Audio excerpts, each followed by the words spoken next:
consultation publique, donc c'est Assemblée publique de consultation sur les modifications au programme particulier d'urbanisme pour le site patrimonial de Cynamique et de ses environs. Je me présente, je suis Christina Bouchica, qui est conseillère de consultation publique au service d'interaction citoyenne. J'ai le plaisir d'animer la séance de ce soir, que bon, ça se déroule en mode hybride. J'espère toujours que ça se passe bien. Peut-être, Marie-Claude, je vais te demander de suivre notre conversation Teams. Si jamais il y a quelque chose, ma collègue va me dire si tout va bien. Alors, peut-être que je vais juste vérifier la dernière fois. Donc, en ligne, vous nous entendez bien? Oui, on entend bien en ligne. Bonsoir. C'est correct. Donc, ils entendent bien en ligne. Et ils n'ont pas d'image. Ils n'ont pas d'image. Ils n'ont pas d'image. T'en as un petit peu. C'est bon? Bouge pas. C'est bon? Bouge pas. Ah, ça s'est départagé. On voit bien l'image. On voit bien l'image, Christina. On voit bien la présentation. Je vais juste fermer les... Parfait. Donc là, l'important, c'est que les gens en ligne puissent entendre, bien voir la présentation, puis par la suite pouvoir s'exprimer par l'écrit également. Alors, je présente tout d'abord, je mentionne que je suis accompagnée en ligne par ma collègue Camille Estelle Garon. Donc, c'est elle qui s'est occupée des personnes qui se sont inscrites en ligne. Donc, il y a à peu près 1000 invitations qui ont été envoyées. Donc, il y a une trentaine de personnes inscrites en salle, une trentaine en ligne. Alors, je vous présente également les personnes qui m'accompagnent ce soir. Donc, tout d'abord, à votre droite, à ma gauche, Mme Mercier Larouche, qui est votre conseillère municipale, qui est conseillère municipale du district de Saint-Louis-Sillery, également dans l'autorité exécutive à la Ville de Québec. Je vais l'inviter tout à l'heure pour un mois d'introduction. Je vous présente également les deux organismes à la Ville qui vont présenter le dossier. Donc, tout d'abord, Mme Bien Collin, chef d'équipe au service de la planification de l'aménagement et de l'environnement. Et également, Mme Marie-Claude Bergeron, qui est conseillère en urbanisme à la division de la gestion territoriale. Donc, on a également des personnes ressources en ligne au besoin, on pourrait le faire intervenir ou ils pourront nous transmettre les réponses. Donc, on a entre autres M. Olivier Doré-Bouchard et M. Sébastien Dumas, qui sont conseillers en développement économique. Et également, on a Mme Caroline Larouche pour la vision de la planification du transport et de la conception routière, service du transport. Voilà, donc je mentionne également qu'on a dans la salle les membres du conseil de quartier de Sillery, de votre conseil de quartier. Ce sont des citoyens bénévoles qui vous représentent au sein du conseil de quartier. Donc, on commence par une séance de consultation publique. En fait, c'est une séance conjointe à la fois sur le règlement, sur le programme particulier d'urbanisme et sur le règlement en concordance de l'arrondissement. Donc, mes collègues vont vous expliquer les modifications proposées dans ces deux règlements. Par la suite, donc, je déclare cette séance ouverte, les deux séances de consultation sur ces deux règlements qui vont se dérouler de façon concomitante. On va vous présenter le dossier, les modifications proposées. Par la suite, il y aura une période de questions et commentaires du public. Donc, on a un micro, on va vous demander de vous exprimer. Et une fois cette partie, cette consultation publique terminée, on va clore les séances et on va pouvoir ouvrir la séance du conseil de quartier. Par la suite, serait invité à donner son opinion. C'est un peu plus compliqué, mais il faut respecter cette exigence légale. Hein. Donc, il y a la consultation publique avant. Comme ça, le conseil de quartier vous entend également ce que vous avez à dire. Et par la suite, ils mettront une opinion à la vie. Alors, sans plus tarder, je vais inviter Mme Mercier Larouche pour le mot d'introduction. Et je mentionne également que la séance de ce soir est enregistrée. Là. Donc, c'est toujours, on fait une mise en garde tout le temps, donc ça est enregistré et va pouvoir être visionné sur la page Internet du projet ainsi que la présentation. Ah oui, alors, Mme Mercier Larouche, on dirait que c'est moi qui est sur le décalage. Merci, Christina. Merci aussi de veiller à ce que tout fonctionne ce soir. On est en formule hybride. Vous savez, on a traversé une pandémie. Mais ce n'est pas sans défi technologique, même au-delà de la pandémie. On est appelé à quelque chose d'intéressant. Les gens peuvent être à la maison, d'autres ensemble. Formule hybride, c'est apprécié. Mais parfois, c'est ça, la technologie, c'est merveilleux, c'est institutionnel. Alors, on y est arrivé, je vous remercie. Bonsoir d'abord à tout le monde. Je vois qu'il y a plusieurs personnes à l'arrière, il y en a d'autres en ligne également. Je vous remercie d'être présents. Ce soir, on se rencontre pour vous présenter, en fait, en prise de consultation publique pour les modifications PPI, ce qui veut dire, dans notre jargon, le programme particulier d'urbanisme. Donc, il y a 3 choses précisément qui nous seront présentées ce soir, 3 modifications, notamment celle du 16-10, 16-18, chemin Saint-Louis, en lien avec l'usage résidentiel, et également le chemin Saint-Louis, qui est le projet de micro-distillerie. Et il y a également, ce qui concerne le faubourg Saint-Michel, le parc des normes. Donc, précisément de mentionner, il y a des règlements qui sont là, mais il y a la modification également au programme particulier d'urbanisme. L'occasion pour nous ce soir, c'est celle de vous entendre. C'est celle de vous entendre vous exprimer. D'abord, dans un premier temps, c'est de recevoir la présentation et c'est bien comprendre de quoi les modifications résultent en fait. Mais au-delà de ça, c'est bien d'évacuer toutes les zones grises, les questions que vous pouvez persister pour vous permettre par la suite de vous exprimer, soit par le biais de micro, mais par le biais également d'une consultation écrite. Donc, la séance de ce soir sera suivie d'une consultation écrite qui durera 7 jours privés, finalement, à recueillir parce que nous, à titre d'élu du secteur, les gens de l'arrondissement, d'ailleurs, je salue ma collègue et présidente de l'arrondissement, Anne Bonneau, qui est en ligne présentement, qui est là également. Mais nous, les élus de l'arrondissement, les élus de la Ville de Québec, c'est de pouvoir entendre nos citoyens. C'est ça l'objectif des consultations publiques, c'est de faire en sorte de tenter du terrain. Vous qui êtes là, qui vivez dans vos quartiers et qui êtes directement visés de près ou de loin, de plus proche par les modifications aujourd'hui, c'est de pouvoir recevoir vos commentaires, les accueillir s'il y a lieu de bonifier ou d'améliorer ce qui est présenté pour que ça puisse vous ressembler au final. Alors voilà, je suis accompagnée d'experts ce soir, des gens d'urbanisme. J'espère qu'on va pouvoir répondre à toutes vos questions. C'est vraiment l'objectif, malgré le fait que si vous pouvez subdiviser les questions, les interrogations au terme de la séance du soir, rassurez-vous, on s'efforcera de revenir le plus rapidement possible pour que lorsque vous faites votre avis dans la consultation écrite, mais à ce moment-là, vous pouvez vraiment faire en toute connaissance de cause en ce qui concerne les promotions. Alors, je vous souhaite une bonne soirée sans plus tarder. Merci. Alors, on va vérifier que le micro fonctionne bien. Vous m'entendez bien? Oui.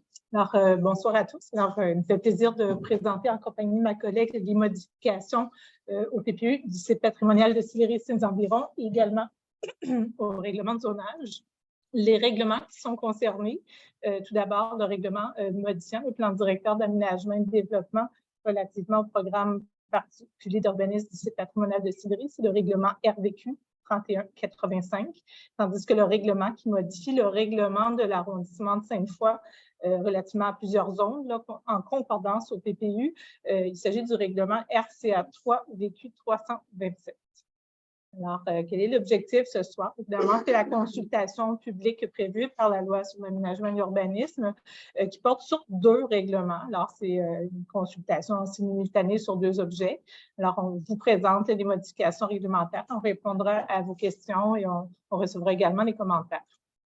Alors, dans les différentes étapes, il y a déjà eu adoption du projet de règlement sur le PPU en avril, également le projet de règlement modifiant le zonage en mai. Ce soir, c'est la consultation publique sur les 2 objets. Il y aura, comme il a été présenté, là, la demande d'opinion du Conseil des quartiers par la suite.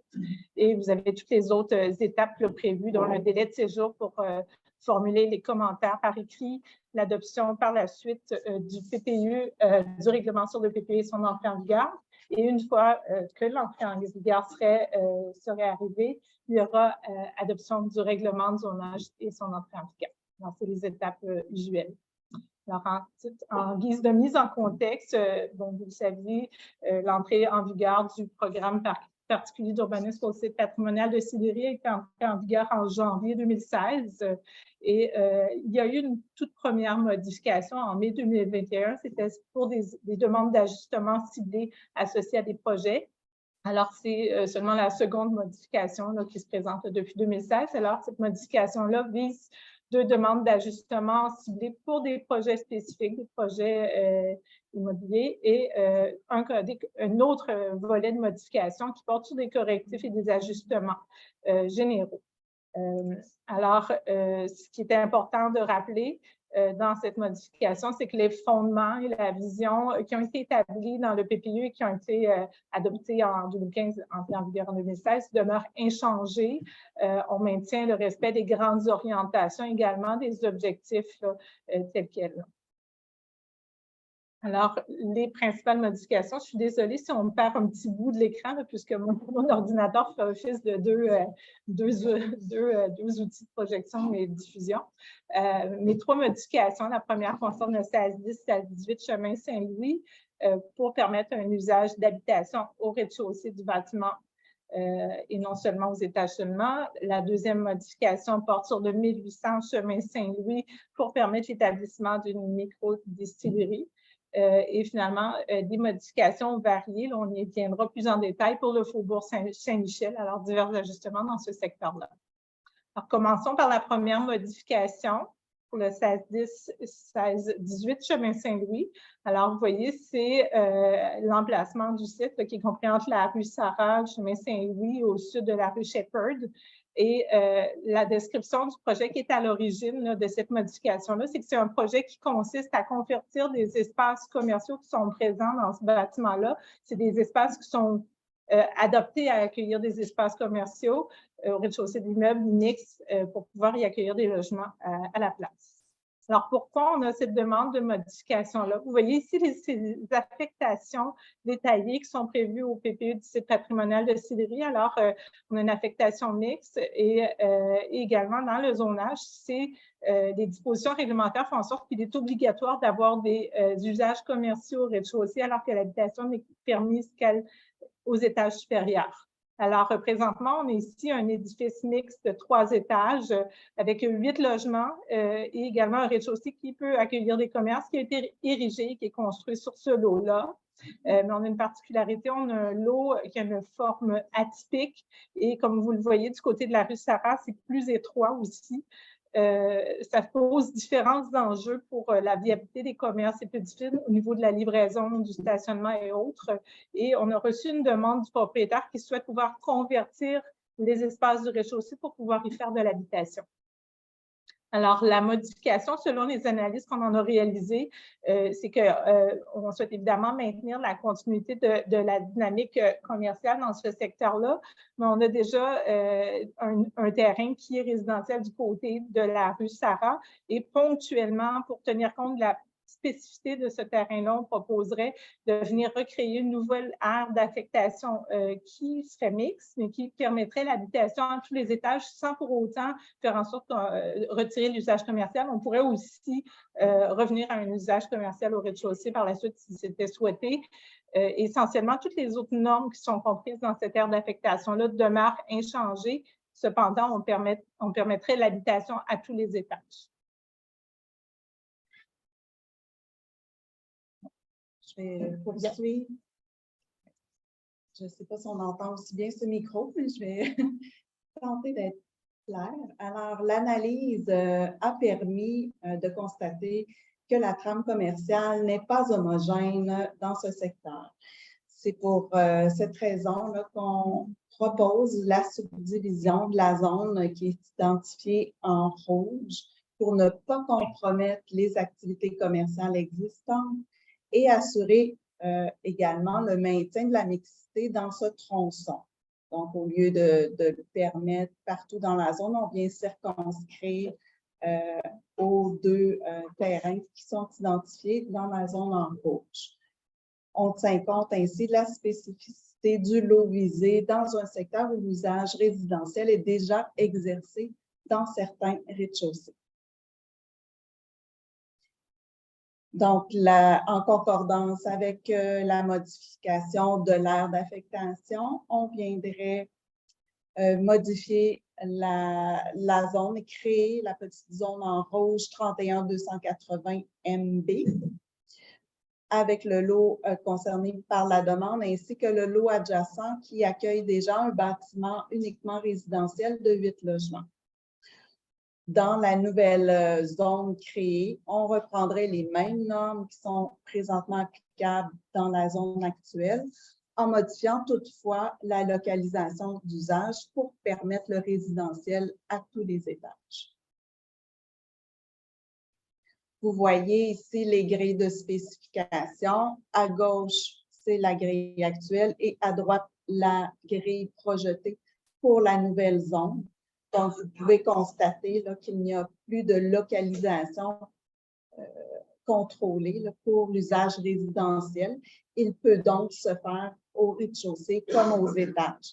Cependant, on maintient quand même l'usage commercial qui est toujours autorisé au rez-de-chaussée pour d'éventuels projets.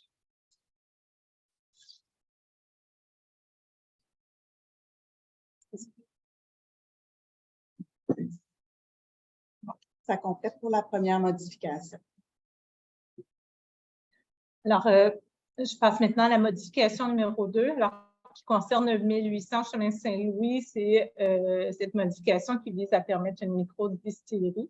Alors, on se situe au 1800 chemin Saint-Louis. Vous voyez ici, entre l'avenue des Grands Pins et ici, à mi-chemin, entre la rue Bergeville et le chemin Saint-Louis.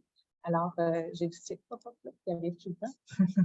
Alors, en termes de description du projet, à l'origine de cette modification-là, les propriétaires de la micro-distillerie de Cherry River souhaitent établir une succursale de leur entreprise dans le quartier Sillery et leur choix s'est arrêté là, sur la salle paroissiale de l'église Saint-Michael qui est actuellement inoccupée. Alors, pourquoi on doit faire une modification, puis aussi pourquoi ce projet à cet endroit-là, comme vous le savez, depuis plusieurs années, là, cette salle, ce bâtiment-là est inoccupé. Et c'est aussi un bâtiment qui nécessite des investissements majeurs pour le restaurer. Et il y a eu plusieurs tentatives pour trouver des vocations pour ce bâtiment-là. C'est quand même un défi. Il faut vraiment réussir à occuper ce bâtiment-là pour faire en sorte que ce soit viable, là, de pouvoir faire des rénovations assez importantes. Et c'est un projet de microdistillerie qui est proposé, qui permet de restaurer le bâtiment patrimonial et aussi qui s'intègre bien au milieu. Alors, les usages qui sont requis pour opérer cet usage-là ne sont présentement pas autorisés dans l'aire d'affectation détaillée dont le numéro est le PIC 8. Alors, vous voyez l'aire d'affectation PIC 8 ici qui englobe la salle communautaire, le bâtiment Community Hall. Alors, la modification qui est proposée, c'est d'ajouter l'usage spécifiquement autorisé, une microdistillerie du groupe d'usage I2 industrie artisanale d'une superficie maximale de 200 mètres carrés. Alors, ce n'est pas l'ensemble de l'usage I2 qui est autorisé, mais de façon spécifique, une microdistillerie là, qui correspond au projet. Et également proposer d'ajouter un usage spécifiquement autorisé de vente au détail de boissons alcoolisées. Alors, le projet de microdistillerie, il s'est tenu un atelier de participation publique en amont là, de la modification réglementaire qui s'est tenu le 26 janvier. Ça a été l'occasion pour le promoteur de venir présenter son projet à la population. Plusieurs observations positives sur le projet ont été émises et certaines préoccupations également. On a pris le temps de bien analyser tous les commentaires qui ont été soumis. Et à la suite de cet exercice, pour répondre aux préoccupations relatives à l'usage, il a été préféré de permettre une utilisation plus ciblée de microdistillerie plutôt que le groupe d'usage I2, industrie artisanale dans son ensemble, qui aurait permis d'autres types de projets.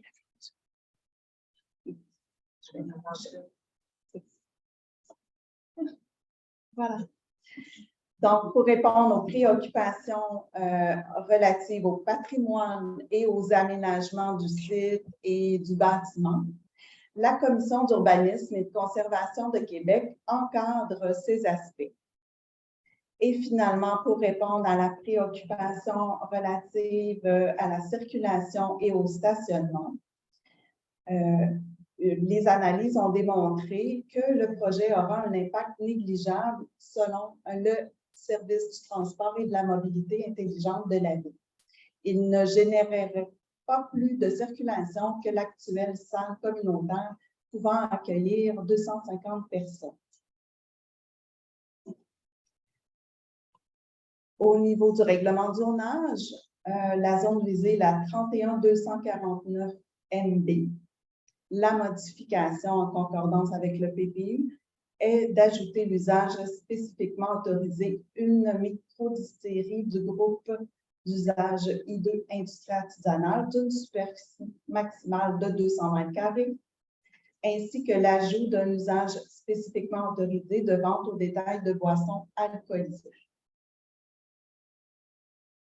À la grille de spécification, c'est écrit un peu petit, mais vous aurez le loisir de consulter ultérieurement. Donc, nous avons un groupe d'usage spécifiquement autorisé déjà pour l'utilisation de la salle communautaire dans la grille actuelle. Donc, à cela s'ajouterait ce que je vous ai mentionné précédemment, la microdistillerie d'une superficie maximale de 200 m², ainsi que la vente de boissons alcoolisées. Ça complète pour la deuxième modification réglementaire. Alors, je poursuis avec la modification numéro 3. Alors, ici, on va y aller en 3 étapes. Il y a toute une série de modifications différentes. Alors, la première, 3A, concerne le secteur du parc Saint-Michel. Vous savez, il y a un chantier qui est démarré, il y a des travaux d'aménagement débutés dans ce secteur-là. Alors, les terrains qui sont concernés sont tous les secteurs qui est borné par les rues Narcisse-Foy, Tregut et l'avenue du Jolibourg, ou plutôt son prolongement là, dans l'axe de l'avenue du Jolibourg. Et la proposition de modification, le projet à l'origine, c'est d'ajuster l'aire d'affectation et également les limites de zone aux limites réelles du parc, là, tel qu'il va être réaménagé. Alors, pourquoi on fait cette modification-là? C'est que, bon, j'ai déjà un peu devancé, mais le réaménagement est prévu et débuté en 2023. Il va se passer tout le long d'été jusqu'à l'automne. Et il va inclure les espaces qui étaient le petit parc d'origine et aussi tous les espaces qui sont entourés là, par le trait rouge pointillé sur la carte. Alors, on avait déjà une aire d'affectation en cet endroit qui avait une vocation parc, mais ça n'incluait pas cette portion-là à l'arrière. Et évidemment, il était pertinent d'inclure l'ensemble du parc dans une même aire d'affectation parc-espace vert. Vous avez l'aire d'affectation qui porte le numéro PEV 10. Alors, la modification qui a été proposée, c'est d'agrandir l'aire d'affectation à même cette petite partie-là ici, à même l'aire RF8 qui était résidentielle. Ce qui est important de comprendre aussi, c'est que le parc était déjà permis dans l'aire RF8. C'est permis dans toutes les zones et les aires sur le territoire.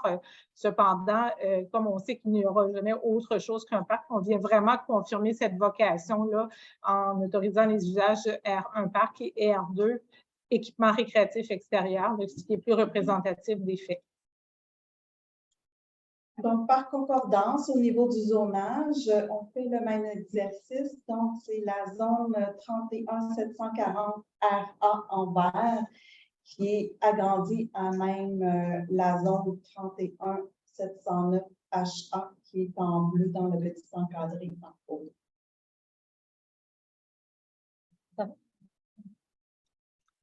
Excusez-moi.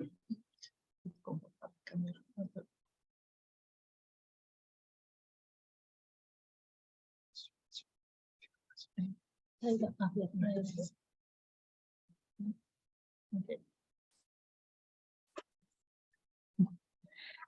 Alors, passons à la deuxième partie de la modification, alors, qui concerne les terrains vacants municipaux que l'on retrouve ici dans le prolongement à la limite de l'ensemble sous le bois et du prolongement de l'avenue du Jolibourg ici. Alors, on prend toute la portion ici là, qui est essentiellement l'ancien terrain de l'Arena et ses environs.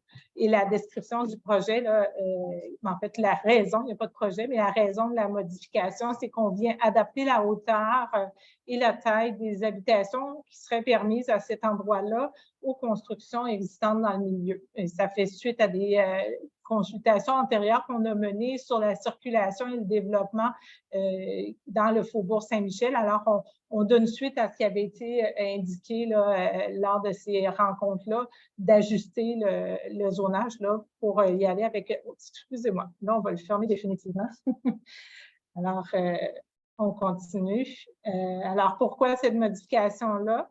Alors, des habitations d'échelle intermédiaire sont déjà permises. C'était ce qui était prévu au PPI. On avait visé des habitations d'échelle intermédiaire pour faire la transition entre le secteur de plus forte densité construit là, dans le secteur sous le bois et l'échelle typique du Faubourg Saint-Michel.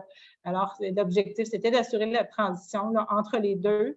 Mais évidemment, lors des séances d'information qu'on a tenues en 2021, notamment là, sur le développement et la circulation, on avait indiqué qu'on favoriserait désormais une échelle plus comparable à celle du Faubourg là, pour donner une interface, un front là, sur le parc là, qui correspondrait à ce type de développement-là, que vous voyez la zone en jaune ici. Là.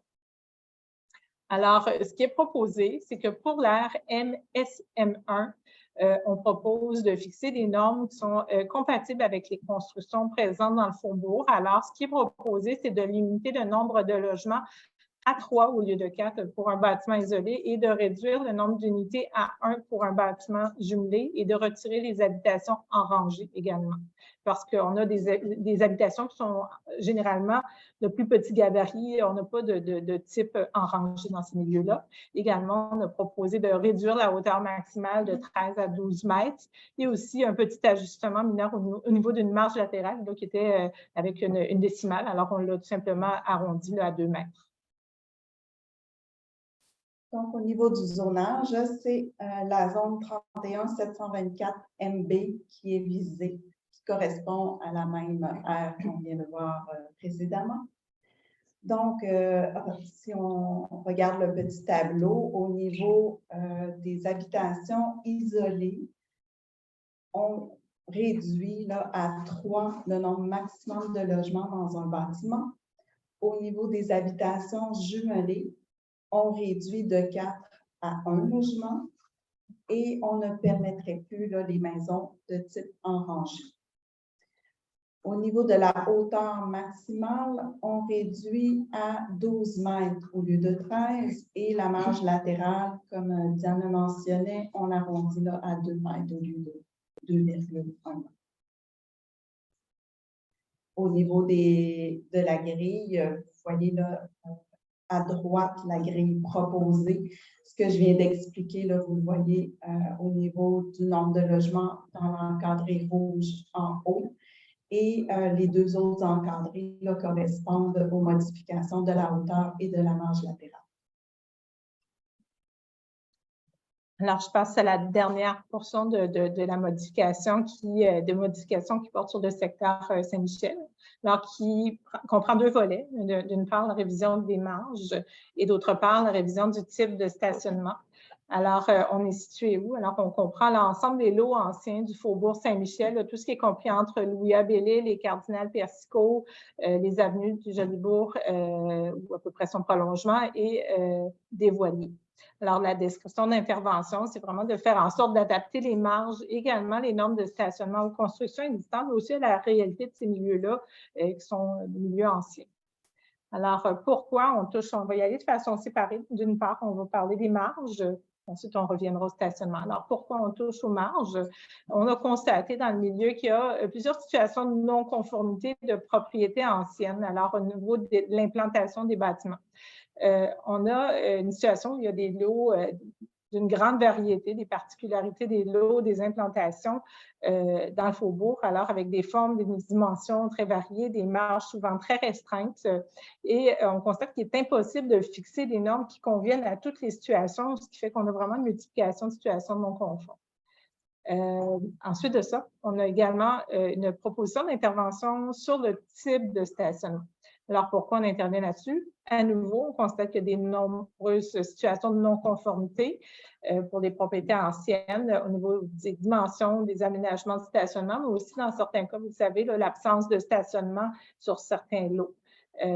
Et aussi, à nouveau, compte tenu de la particularité des lots dans le Faubourg, les dimensions font en sorte qu'il que c'est difficile. En tout cas, ça limite la capacité d'offrir du stationnement.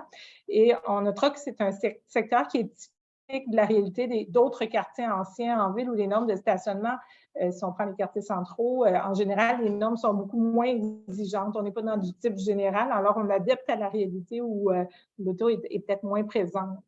Alors, à ce niveau-là, ce qui est proposé dans les aires RF6, vous voyez ici, également la grande aire RF8, on a proposé de retirer les marges. Ça ne veut pas dire qu'il n'y a pas de normes qui s'appliquent, ça veut dire que c'est la Commission d'urbanisme et de conservation du Québec qui les déterminerait. Et c'est aussi quelque chose qui se fait dans les quartiers centraux de façon très courante là, quand on a des situations très variées. Également, il y a la modification du stationnement, du type de stationnement applicable. Ce qui est proposé, c'est de passer à un type milieu urbain dense, qui est vraiment la norme dans les milieux anciens. Compact. Alors, au niveau du règlement de zonage, ce sont les zones visées 31709 HA et 31725 HA qui sont visées, que vous voyez en bleu et en mauve très bas à l'écran. Donc, vous voyez dans le tableau, vous avez la norme actuelle pour la zone 31709 HA, celle pour la 725 HA également.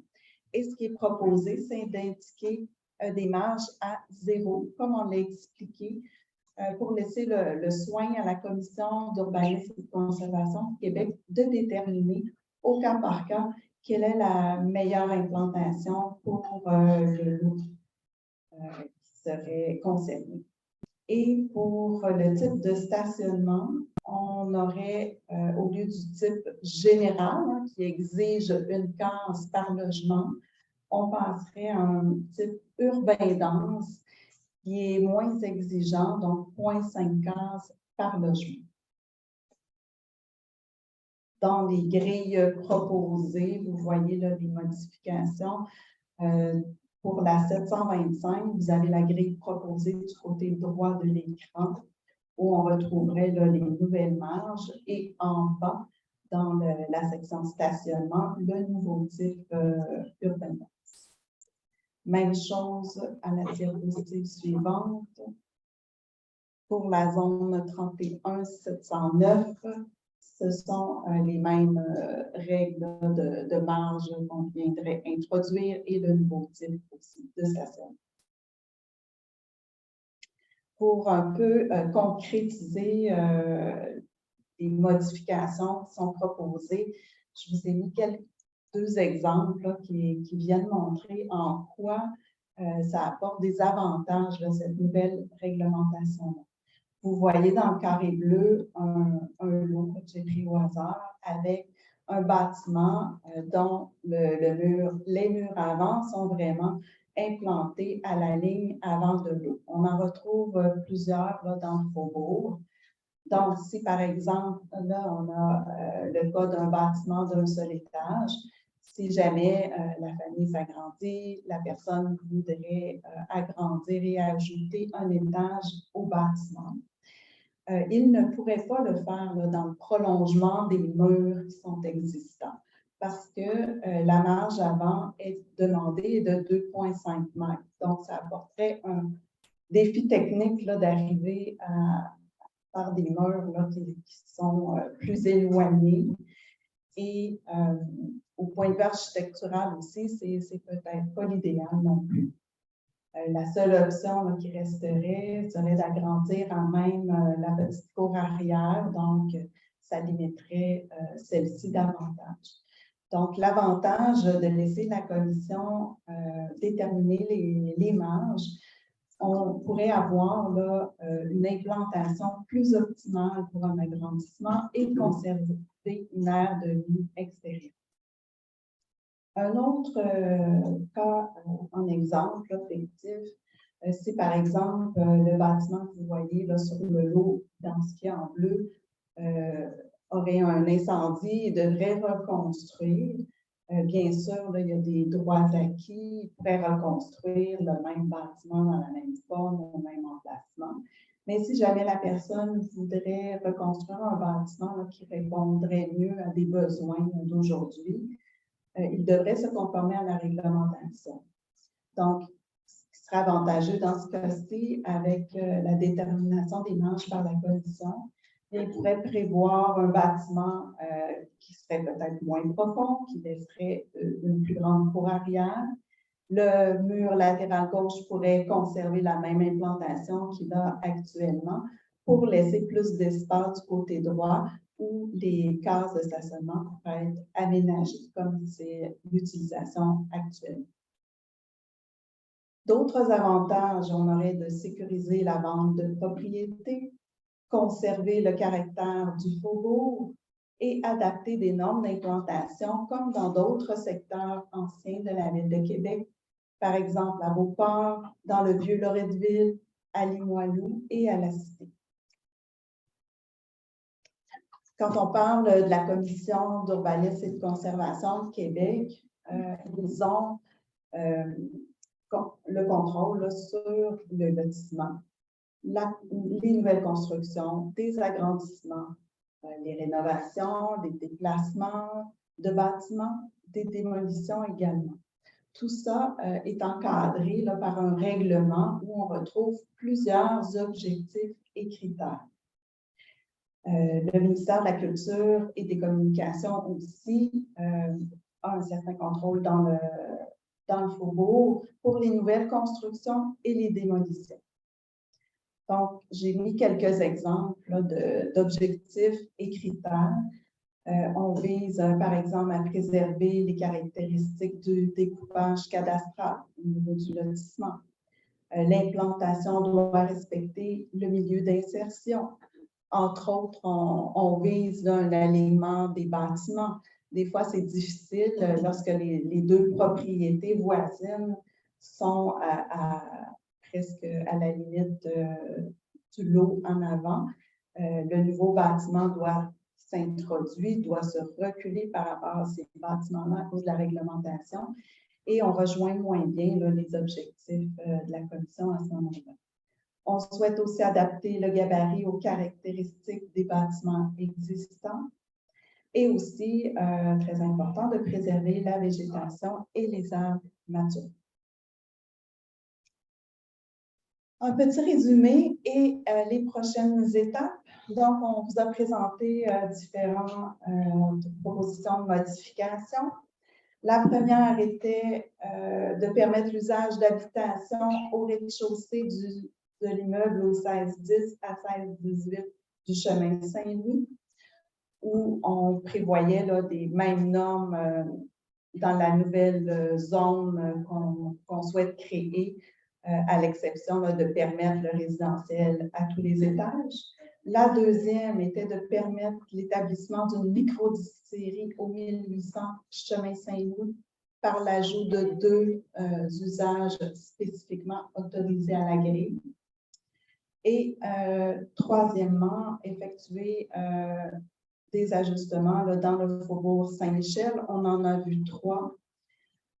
La première, agrandir l'aire d'affectation et la zone récréative du parc Saint-Michel pour englober l'ensemble des futurs aménagements du parc. La deuxième, diminuer le nombre de logements et la hauteur dans des bâtiments dans l'aire d'affectation concernée, la zone 31724 NB, où sont situés les terrains vacants municipaux. Et finalement, de laisser la commission d'urbanisme la détermination des marges et diminuer le nombre de cases de stationnement exigées pour améliorer la conformité des propriétés du secteur résidentiel du faubourg.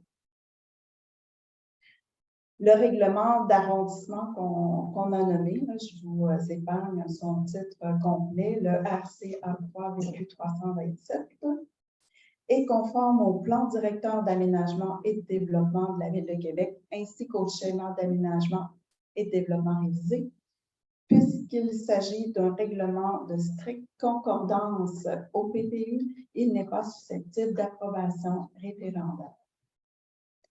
Les prochaines étapes maintenant. Ce soir, nous tenons la consultation publique ainsi que par la suite la demande d'opinion au conseil de quartier. Suivra une période de 7 jours où nous recevrons les commentaires par écrit.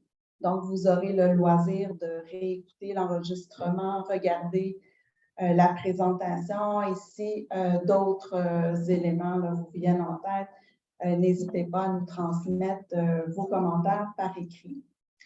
Par la suite, nous colligerons toute l'information, nous prendrons le temps d'analyser chaque commentaire et par la suite, nous prévoyons l'adoption du règlement du PPU par le Conseil de la Ville avec le règlement qu'on vous a présenté ou une version modifiée le 28 août. Et par la suite, l'adoption du règlement de zonage, encore une fois, avec ou sans modification, au conseil d'arrondissement le 10 octobre pour une entrée en vigueur à la fin du octobre. Ça termine la présentation. Alors, merci beaucoup. On peut pour l'instant arrêter le partage de présentation. Merci. Donc, on est rendu dans la période de questions et commentaires du public. Je vais vous proposer de suivre le même ordre que la présentation. Donc, on peut commencer par le thème de Chemin-Saint-Louis, suivi de les militants Chemin-Saint-Louis, donc dans les projets de microdistillerie, et par la suite pour aller dans le Faubourg Saint-Michel. Mais bon, si quelqu'un doit quitter, là, il doit aller au micro, s'exprimer, pas de problème. Alors, la période de questions, donc je vais vous demander de vous exprimer, de poser des questions sur le projet de modification proposé. Donc, c'est ça que le PPU, il y a plein d'autres aspects. Donc, ce soir, on est là pour ces 3 modifications-là. Donc, on a notre technicien qui est venu à la rescousse pour essayer d'avoir le son en ligne. Alors, en fait, nous, on peut continuer ici en salle. La seule chose, c'est que je vais essayer, donc, si quelqu'un s'exprime en Zoom, qu'on puisse l'entendre également. Mais ils peuvent nous écouter. Est-ce qu'on peut continuer, tu penses, oui? Parfait. Donc, je vais vous inviter de venir au micro. J'espère que les personnes qui sont en ligne puissent vous entendre. Et donc, je veux dire aussi peut-être à quel titre vous intervenez. Et juste à l'instant, donc, on va vous demander une intervention de 2 minutes par personne. Si du temps pourrait revenir en deuxième tour de parole. Comme Mme Mercier-Larouche a mentionné, il y a également une période de consultation en ligne qui commence demain pour 7 jours. Donc, vous avez une période de 7 jours. Si après la séance de ce soir, vous avez d'autres idées ou d'autres questions, vous pouvez remplir le formulaire en ligne et nous en faire part. Et sachez que donc, pour ces modifications, on a 2 demandeurs. Si jamais les demandeurs sont dans la salle ou en ligne, puis si vous souhaitez prendre aussi une minute pour compléter la présentation, vous pouvez le faire. Sinon, vous pouvez intervenir au besoin au cours de la présentation. Donc, on va peut-être consulter s'il y a quelque chose. Alors, si on commence par le premier. Oui. Oui. Très bien. Daniel Blanc, je suis un citoyen. Je me questionne en fait dans l'ordre, le premier. En fait, vous avez raison. Si par exemple,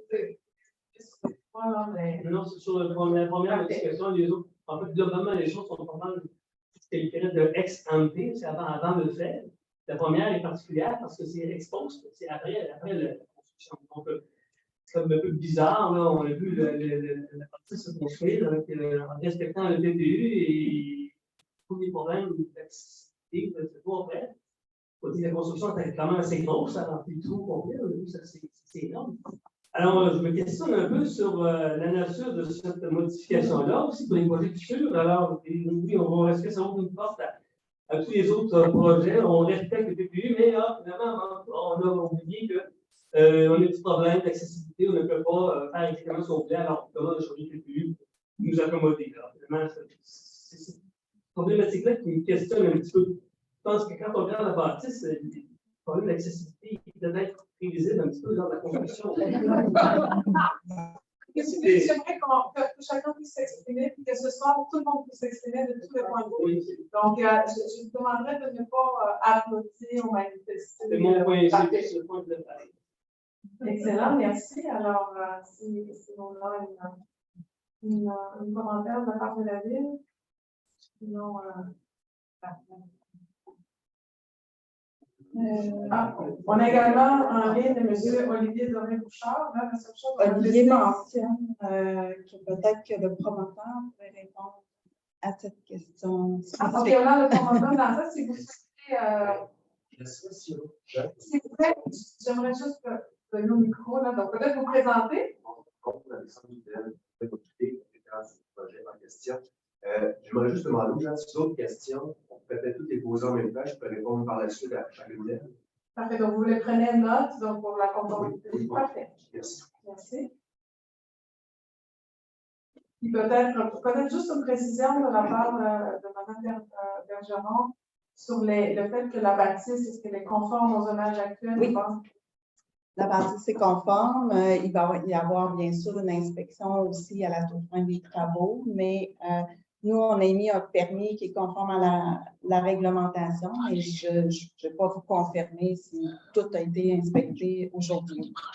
Mais on suit toutes les constructions sur le territoire et on s'assure de la conformité des travaux.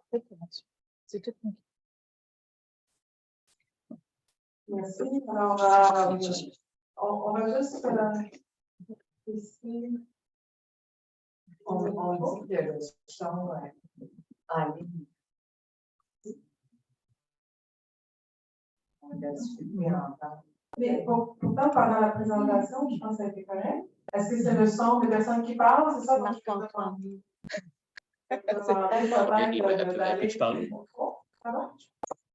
Esther, Camille, est-ce que tu peux parler? Oui, vous m'entendez bien? Non. Vas-y, là. On recommence, Camista. Est-ce que vous m'entendez bien ici? Non, de votre côté, ça ne marche pas. Un instant. Oui, mais c'est ça, on essaie de le haut-parleur pour que ça soit optimal. C'est ça qu'on a essayé depuis le début, là. Puis,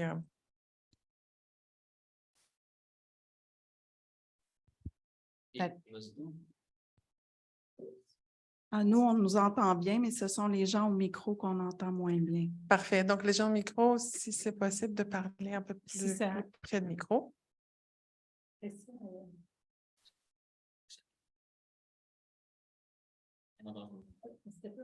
Oui, peut-être Camille Esther, encore une fois.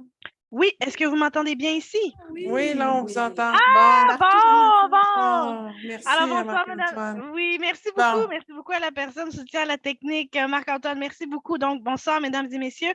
On a une première question. On a eu attends un plusieurs petit peu, Camille Esther, parce qu'on a déjà en ligne, pardon, on a déjà en salle, donc je vais commencer par pas de problème. Puis après, on pourrait aller en ligne. Mais excellent. Comme ça, s'il y a des panélistes là, qui nous entendent, vous sachez que vous pouvez intervenir également. On va bien vous entendre là, pour comme micro. Donc, ça va bien. Merci beaucoup, Marc-Antoine. Parfait. Alors, oui, on peut continuer avec une deuxième intervention. Et on a des employés dédiés à la ville, hein, parce qu'il est venu à la va-vite aussi. Exactement. Je le remercie.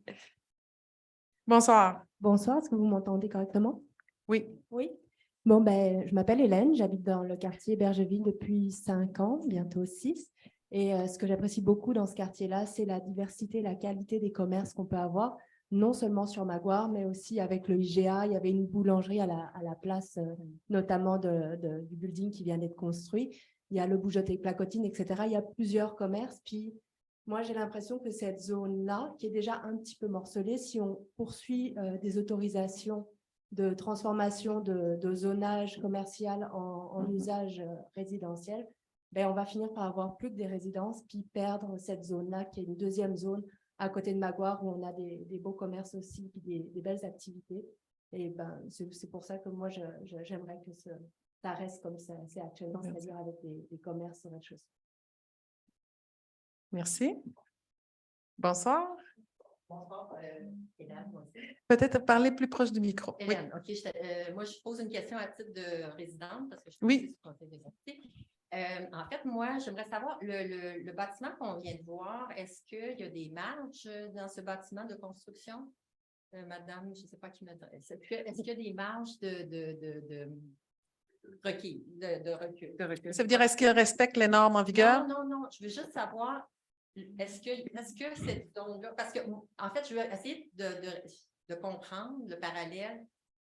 Dans le faubourg Saint-Michel, on avait des marges de 2 mètres, puis maintenant, on va avoir des marges de 0, puis vous me dites, c'est pour réussir à faire une construction. Est-ce que je veux savoir, est-ce que ce bâtiment-là, il y a des marges ou il est à 0 aussi? Il y a des marges. Dans la zone, le bâtiment est situé dans la zone 31-243 MB. Oui, il y a des marges applicables dans la zone, toutes sortes de normes. Il y a des marges. Oui. C'est pas. Fait que finalement, ce bâtiment-là a été construit. On a réussi à couper tout le terrain comme ça avec des marges. C'est ça que je comprends? Oui. Parce que des marges à respecter, c'est ça. Il y a des marges à respecter. Oui. La marge avant est de 1 mètre, la marge latérale de 0 et une marge combinée des cours latérales de 3 et une marge arrière de 4. OK. Mais ça m'intéresse. Est-ce que vous pouvez nous expliquer c'est quoi une marge combinée? Ben, c'est important. Non, mais oui, on va y aller rapidement. C'est juste que ce n'est pas l'objectif de la modification ce soir. Ce soir, c'est vraiment la modification de l'usage. On va répondre rapidement, mais c'est ça parce que vous répondre ultérieurement là, à des questions plus spécifiques et techniques. C'est parce qu'il y a quand même des choses que vous avez affirmées tantôt que dans le Faubourg Saint-Michel, si on ne faisait pas les modifications de marge à 0, on ne pouvait pas construire. C'est quand même important ce que je vous demande. C'est parce qu'on est néophyte là-dedans. Est-ce qu'on peut savoir c'est quoi une marge combinée? Je pourrais vous revenir lorsqu'on va parler de ce segment-là. Oui. Parfait. J'aimerais juste qu'on parle pas la somme des deux côtés. Parfait. Merci pour la précision. Oui, monsieur, peut-être vous nommer au bénéfice de tout, monsieur. Oui. J'agis en fait pour les gens qui sont Hugues Baudouin. Parfait. Ah, comme ça? Oui. Je suis président du conseil de quartier, mais je pose la question en tant que citoyen. Est-ce qu'un couloir de 3 mètres sur 10 mètres, sur 10 mètres de haut à peu près, et de la hauteur de l'édifice, est une zone verte, qui est orientée franc-nord, est une zone verte, peut être une zone verte? Parce que un étudiant de secondaire 1 apprend que ça ne peut pas être une zone verte. En tout cas, parce que ça ne se peut pas. C'est une question très spécifique. Non, c'est une question spécifique, madame. C'est une question qui n'est pas minéralisée. Non. Il faudrait que je vois pour le considérer comme une zone verte. Non, mais là votre préoccupation est très légitime. Je comprends que vous vous inquiétez de la règlement voir des zones vertes. Oui. La définition d'une zone verte, c'est une zone où il y a des choses qui peuvent pousser. Bien, on a notre préoccupation, puis comme on se disait, c'est qu'il y a peut-être une façon par la suite, c'est comme vous contestez les normes actuelles en vigueur. Bien, que vous contestez, c'est pas vous contestez, c'est dans le sens que vous questionnez. Donc, ça pourrait être une autre résolution là-dessus par la suite, parce que ce soir-là, même si on voulait augmenter cette marge-là, elle est comme ça dans le règlement. Il faudrait changer encore le règlement pour cette norme-là. Vous comprenez? Donc, la seule chose qu'on discute ce soir, qu'on soit d'accord ou pas avec le bâtiment qui est construit, c'est l'usage. Mais je ne pose pas une question sur le bâtiment. Je pose un endroit où il n'y a rien qui peut pousser. Oui, mais on ne peut pas régler toutes les questions de définition. Mais rapidement. Est-ce que vous pouvez répondre rapidement? J'ai trouvé la définition. Parfait. La surface perméable d'un lot destiné à la plantation et à la végétalisation. Puis là, il y a un complément là, à la définition, mais... Donc, une surface un couloir qui fait face au nord ne peut pas être une zone destinée à la végétation. Je ne me prononcerai pas sur un projet. Vous vouliez avoir la définition, je vous la donne. De plus, je peux vous donner aussi le pourcentage d'air vert qui est établi à 10 Voilà. Parfait, merci. Est-ce qu'il y avait d'autres questions par rapport à ce projet-là? Puis, par la suite, on pourrait inviter aussi M. Trudel là, de répondre si vous souhaitez. bonsoir. Est-ce que c'est par rapport à ce projet-là, monsieur, ou c'est par rapport aux autres? Un autre. J'aimerais juste vérifier, est-ce qu'il y a d'autres questions par rapport à ce projet-là? Oui, monsieur. Puis après, on pourrait continuer. Oui, bonsoir. Par rapport à ce projet-là, c'est bon d'avoir du commerce local, mais c'est bon d'avoir du logement aussi. Mais est-ce que présentement, ce sont des logements ou des locaux alloués? S'il vous plaît, vous approchez. Présentement, est-ce que ce sont des logements alloués ou des locaux pour le commerce? Autrement dit, c'est que les commerces.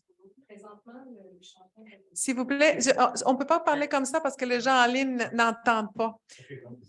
Donc, parfait. Votre question, est-ce que vous souhaitez apporter des précisions? Donc, présentement, c'est commercial. Puis, ce soir, on est là pour changer le zonage, pour permettre également le résidentiel, mais le commercial, corrigez-moi, ça va être toujours permis. Exact. Parfait. Donc, c'est pour rajouter l'usage résidentiel sur ce lot-là. Merci. Est-ce qu'il y avait d'autres questions là-dessus? Je peux inviter M. Trudel à apporter des précisions si vous souhaitez. Oui, bonsoir. Oui. Je vais me virer, c'est oui, parfait. Parler. En fait, quand je me suis porté acquéreur du bâtiment existant auparavant, le bâtiment était désuet de 1 et de 2, j'ai appris à mes dépens que le site est 100% contaminé. À l'heure actuelle, le site est propre, a été décontaminé à mes frais. On a un bâtiment qui a été érigé avec toutes les contraintes, les normes, les discussions, la collaboration avec la Ville de Québec et le comité de la CUCQ. Et d'ailleurs, notre architecte, Guillaume Pafard de Quincy, siège la CUCQ, donc est au fait de tout ce que les gens peuvent demander.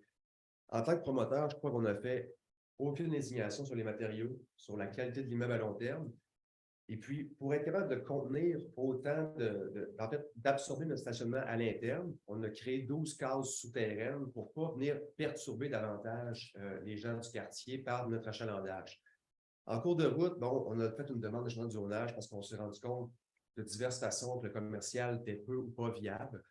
Ça a été discuté avec la Ville, ça a été une demande. Et je voudrais seulement prendre le blâme sur une chose, c'est que monsieur qui dit qu'on a mis un peu les charrues avant les bœufs, en ayant actuellement ce qu'on a fait, on respecte 100% la réglementation, c'est des unités administratives. Et on fait un changement de zonage, mais jamais la Ville m'a dit, Alexandre, tes logements au rez-de-chaussée, c'est accepté, ou Alexandre, tes logements au rez-de-chaussée, c'est correct. Tout ça a été fait de mon propre désir, et puis on en est là aujourd'hui, donc on va attendre une réponse. Mais jamais la Ville a dit, ton projet est accepté. Juste pour défendre un peu l'administration. J'apprécie beaucoup la transparence, M. Trudel. C'est extrêmement important. Puis je pense que quand on fait un office de transparence comme celle-là, ça vient rassurer dans le processus que les choses ont été faites de notre côté en bonne et due forme pour s'assurer de faire les choses comme le veut la réglementation à l'heure actuelle. Donc, merci de l'avoir signifié, c'est apprécié. Merci. Peut-être juste parce que j'ai oublié de demander Camille Esther si en ligne il y avait des questions là-dessus. Là. Donc, on peut peut-être aller avec une de questions en ligne avant de passer au suivant. Oui, bonjour, vous m'entendez bien, toujours bien? Très bien, oui. Parfait. Donc, on va y aller. On arrive à peu près 6-7 questions, mais on va y aller une par une. Donc, n'y a-t-il pas des risques d'explosion reliés à l'exploitation d'une distillerie? Non. Attendez, Camille Esther, là, il faut rester sur le sujet. Donc, je pourrais peut-être y aller. Donc, l'idée, c'était, est-ce que une case, OK, ça, c'est peut-être mentionner dans quand vous mentionnez votre question, là, mentionnez aussi pour quel projet. Là, je vais essayer de les lire vite parce que la modification sans Louis, bien ça, c'est comment ça se fait-il qu'on demande des modifications après? Ça a été déjà mentionné, discuté. Exact. Dans l'hypothèse de l'usage de logement sera accepté, est-ce que l'immeuble peut offrir les cases de stationnement exigibles? Donc, est-ce que Mme Bergeron ou donc on aurait 12 cases, donc ratio de 1 pour 1 qui est excédentaire à la réglementation actuelle. Parfait. Donc, j'espère que ça répond à la question.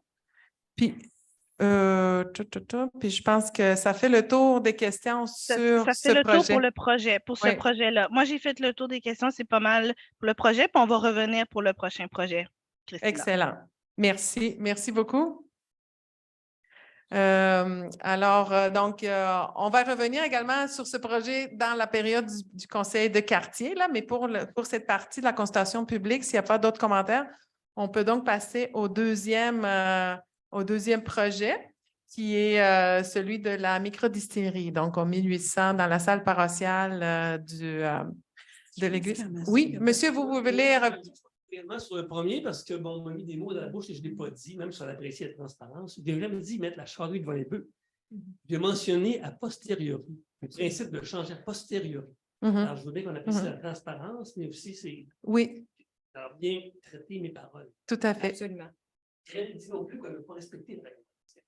Oui, parfait. Ben, merci. Puis peut-être, si vous me permettez, parce que ça a été un peu discuté lors d'une rencontre préparatoire avec le conseiller quartier, il y a ça aussi, c'est que, par exemple, pour votre bâtiment actuel, il est déjà construit, mais vous pouvez demander une modification au zonage pour un nouveau usage. Donc, justement, ça ne change pas la coquille du bâtiment, c'est juste, vous voulez faire, je ne sais pas, salon de coiffure. Donc, peut-être que votre résidence a été construite il y a 10 ans, puis là, c'est maintenant que vous déposer une modification. Là. Donc, je voulais apporter cette précision-là, parce que ce soir, donc, on est pour cette partie de usage. Alors, merci beaucoup. Donc, monsieur, est-ce que vous êtes pour le deuxième sujet? Puis, s'il y en a d'autres personnes qui souhaitent... Oui? Oui, bien, il faudrait venir au micro pour que les gens sur Zoom nous entendent. Puis Camille, Esther, si jamais il y a une intervention que vous n'entendez pas bien, peut-être juste nous faire signe. Là. Je voulais juste appeler qu'il y a une question qui a été posée sur le risque que ça peut représenter pour les constructions futures dans cette zone-là. Pour la partie commerciale. La porte ouverte que ça donne. Il y a quelqu'un qui a demandé est-ce que ça ne représente pas une porte ouverte à ce que s'il y a d'autres demandes pour ce même type de changement à d'autres parties de la zone, est-ce que ce n'est pas une porte ouverte et comment on fait pour dire oui à cette demande-là, puis non à d'autres éventuellement à l'avenir? Et que cette question a été posée et pas répondue. Et je voulais juste ramener ça.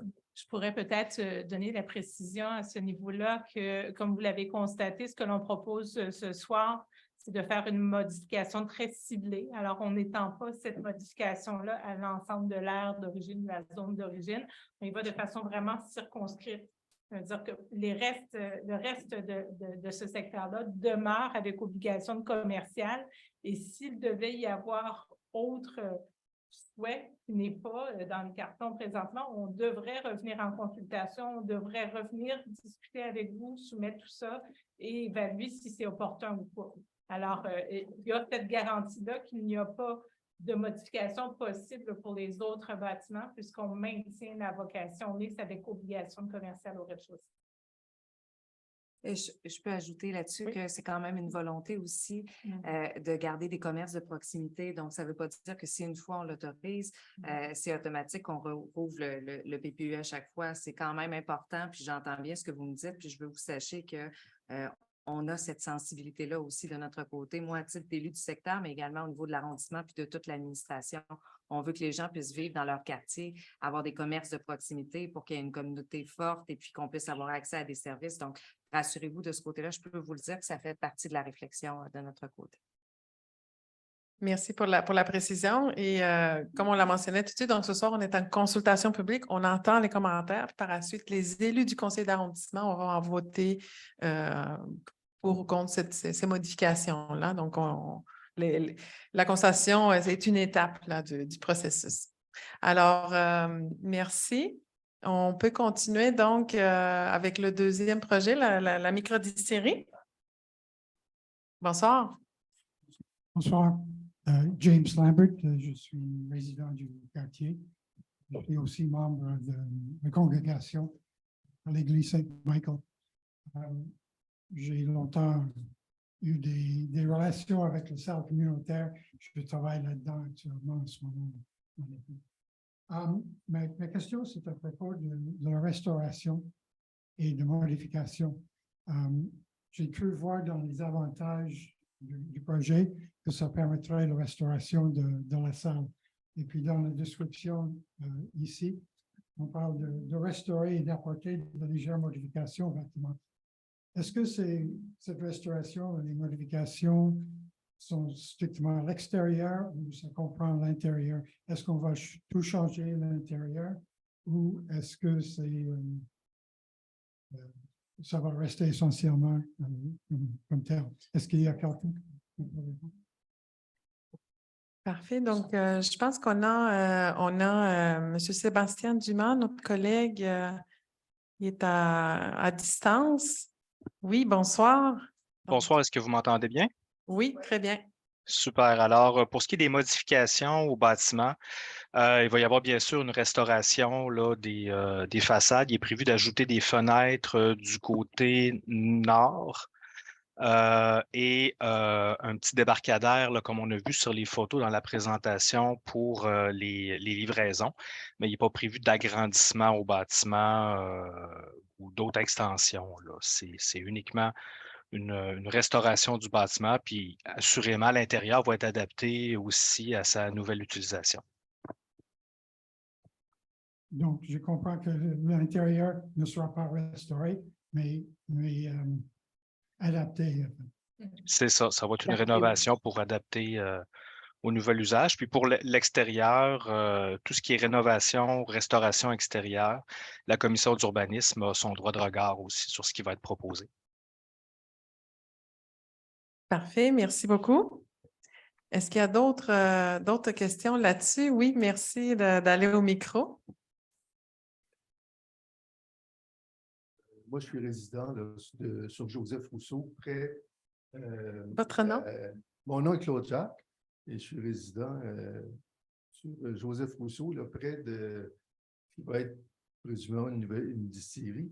Moi, ce que je ne comprends pas, c'est la distillerie comme telle. Qu'est-ce que ça implique? Est-ce que ça implique simplement une vraie distillerie qu'on fait, par exemple, de l'alcool, du gin, quelque chose du genre, ou ça implique qu'il va y avoir comme un bar ou un restaurant?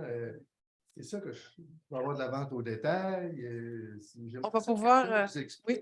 Le projet comme tel, parce que c'est difficile pour moi d'être en faveur ou en désaccord si je ne sais pas exactement qu'est-ce que c'est. Alors, c'est tout.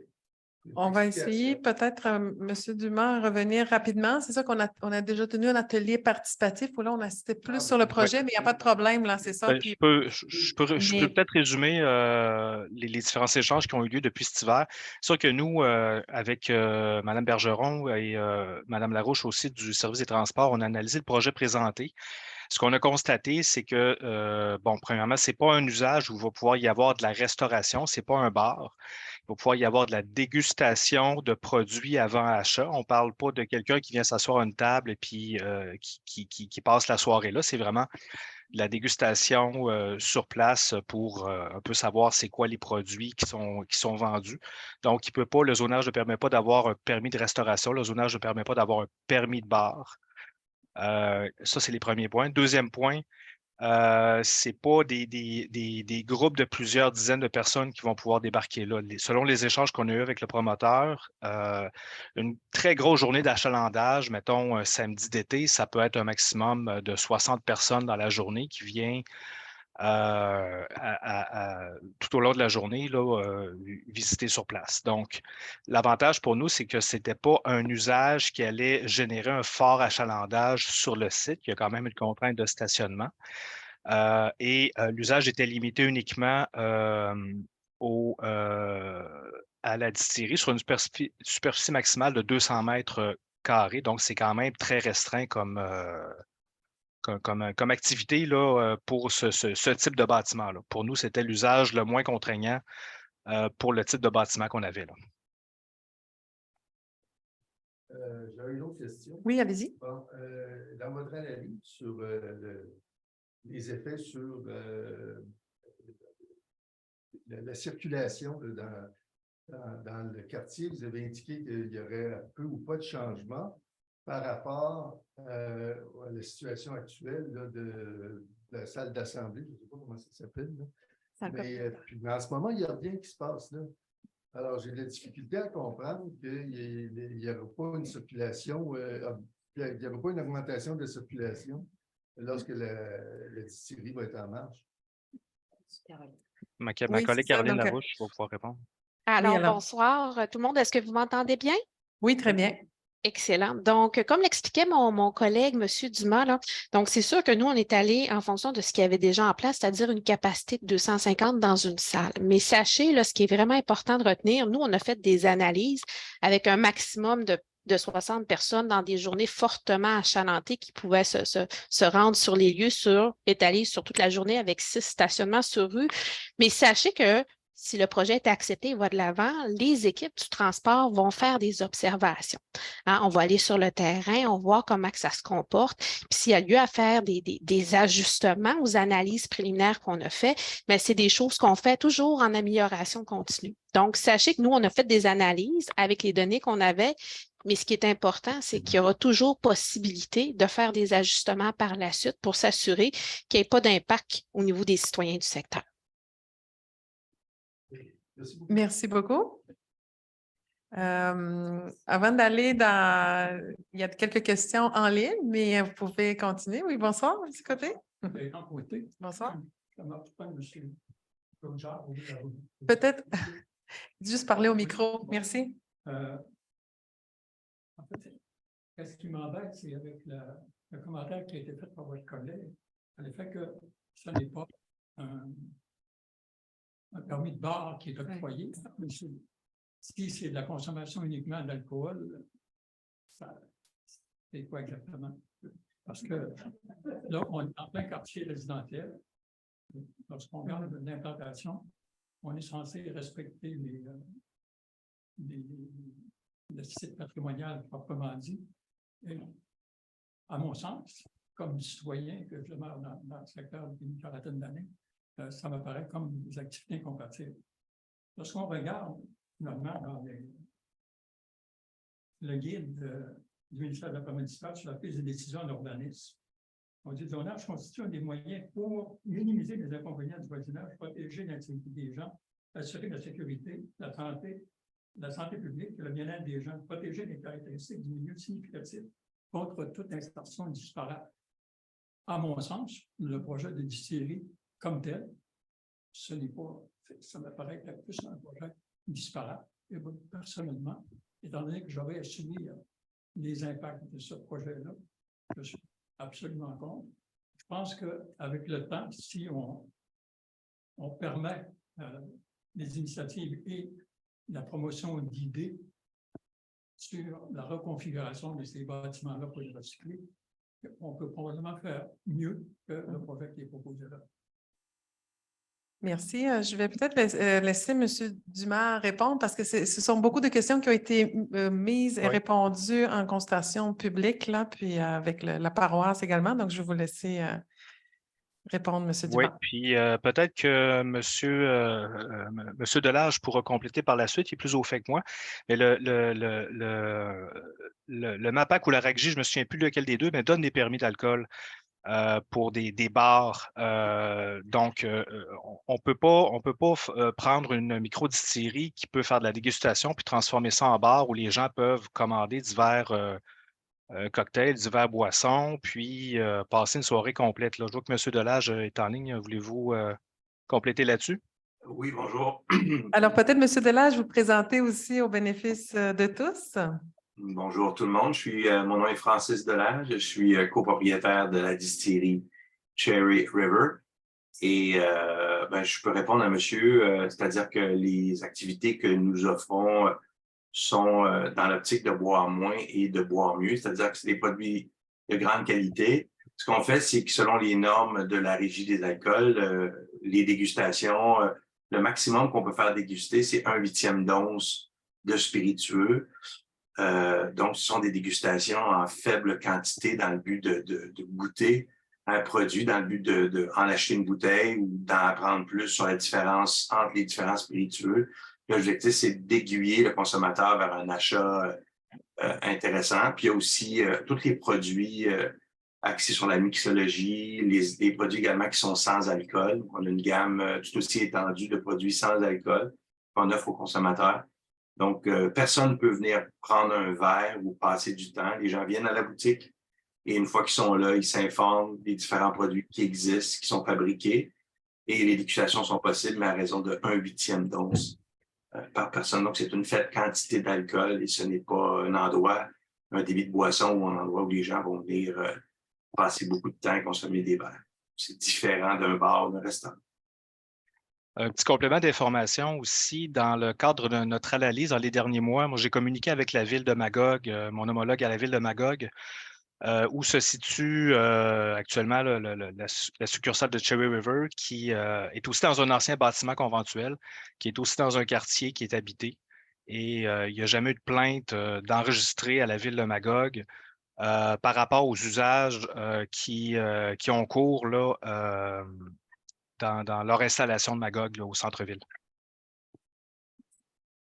Parfait, merci. Puis au bénéfice de tous, là, effectivement, la présentation et la période de questions de l'atelier en ligne, où on a parlé beaucoup plus du projet. Là, c'est ça, c'est un peu plate ce soir, là, on vous ramène sur le zonage, mais c'est correct qu'on va essayer de répondre le plus que possible aux questions. Mais si vous voulez savoir plus sur le projet comme tel, bien, on a l'enregistrement en ligne sur la page du projet qui vous a permis de vous inscrire pour ce soir. Et vous avez toujours par la suite encore 7 jours là, pour pouvoir vous exprimer en ligne. Donc, n'hésitez pas. En tout cas, c'est une option également. Alors, je pense qu'il y avait quelques questions en ligne, mais on semble avoir répondu par les interventions de M. Delage et M. Dumas. Est-ce qu'il y avait d'autres questions, Camille Esther? Oui, sur peut-être. ce projet? Oui, sur le projet, on avait Mme Bourque. Lors de la présentation du début de l'année, on parlait principalement de la vente de boissons et non de la distillation. Alors, est-ce que les plans ont changé depuis ce temps pour qu'on demande l'usage de microdistilleries? De plus, est-ce que les autres aspects du projet ont évolué suite aux divers commentaires de l'atelier de participation où le projet est le même? Mais je crois que ça, on y avait déjà quand même répondu, mais si on peut compléter au Mais besoin. on peut peut-être préciser, effectivement, là, je pense peut-être Marie-Claude, là, sur les modifications apportées à la suite de l'atelier, la précision qu'on a apportée pour le zonage, puis après, bien, sur le projet comme tel. Là, D'accord. Pour lors de l'atelier de participation publique, il avait été mentionné là, que l'ajout du groupe I2, industrie artisanale, serait nécessaire là, pour permettre les installations. Puisqu'il y avait des craintes sur d'autres types de projets qui pourraient venir prendre la place. On est venu circonscrire vraiment à une microdistillerie uniquement. Donc, il ne pourrait pas y avoir de microbrasserie, par exemple, qui s'implante là. C'est vraiment uniquement microdistillerie. Et la superficie qui est limitée à 200 mètres carrés, on n'a pas changé non plus, c'est toujours le cas. Parfait. Donc, c'est la façon dont on a tenu compte des commentaires qui ont été exprimés lors de la consultation. Peut-être juste, pour répondre à la question, est-ce qu'il y a eu du changement? C'était prévu dès le départ une partie microdistillerie, mais peut-être juste le préciser là. Parce que la personne avait compris que c'est juste vente de boissons, mais ce n'était pas ça dès le départ. M. Delage pourra répondre. De mémoire, il n'y a pas eu de changement. Non, il n'y a pas eu de changement. C'est-à-dire que les acéleries dans cet immeuble-là, il va y avoir uniquement que de l'assemblage de produits, de l'embouteillage. La distillation va se faire dans notre usine de Magog en amont de ça, puis on va, après ça, assembler les produits sur le site. Donc, ça fait une activité qui est beaucoup plus simple, moins compliquée, mais on va le faire dans 2 immeubles pour répondre aux exigences en rapport avec ce changement-là. On a fait cette modification-là. Parfait. Donc, il n'y a pas de distillerie industrielle, il y a juste de l'assemblage et de la vente dégustation. C'est ça, exactement. Alors, en tout cas, vous nous direz là si ça répond aux questions. Sinon, vous allez nous le redemander dans le chat, là, dans l'outil questions-réponses.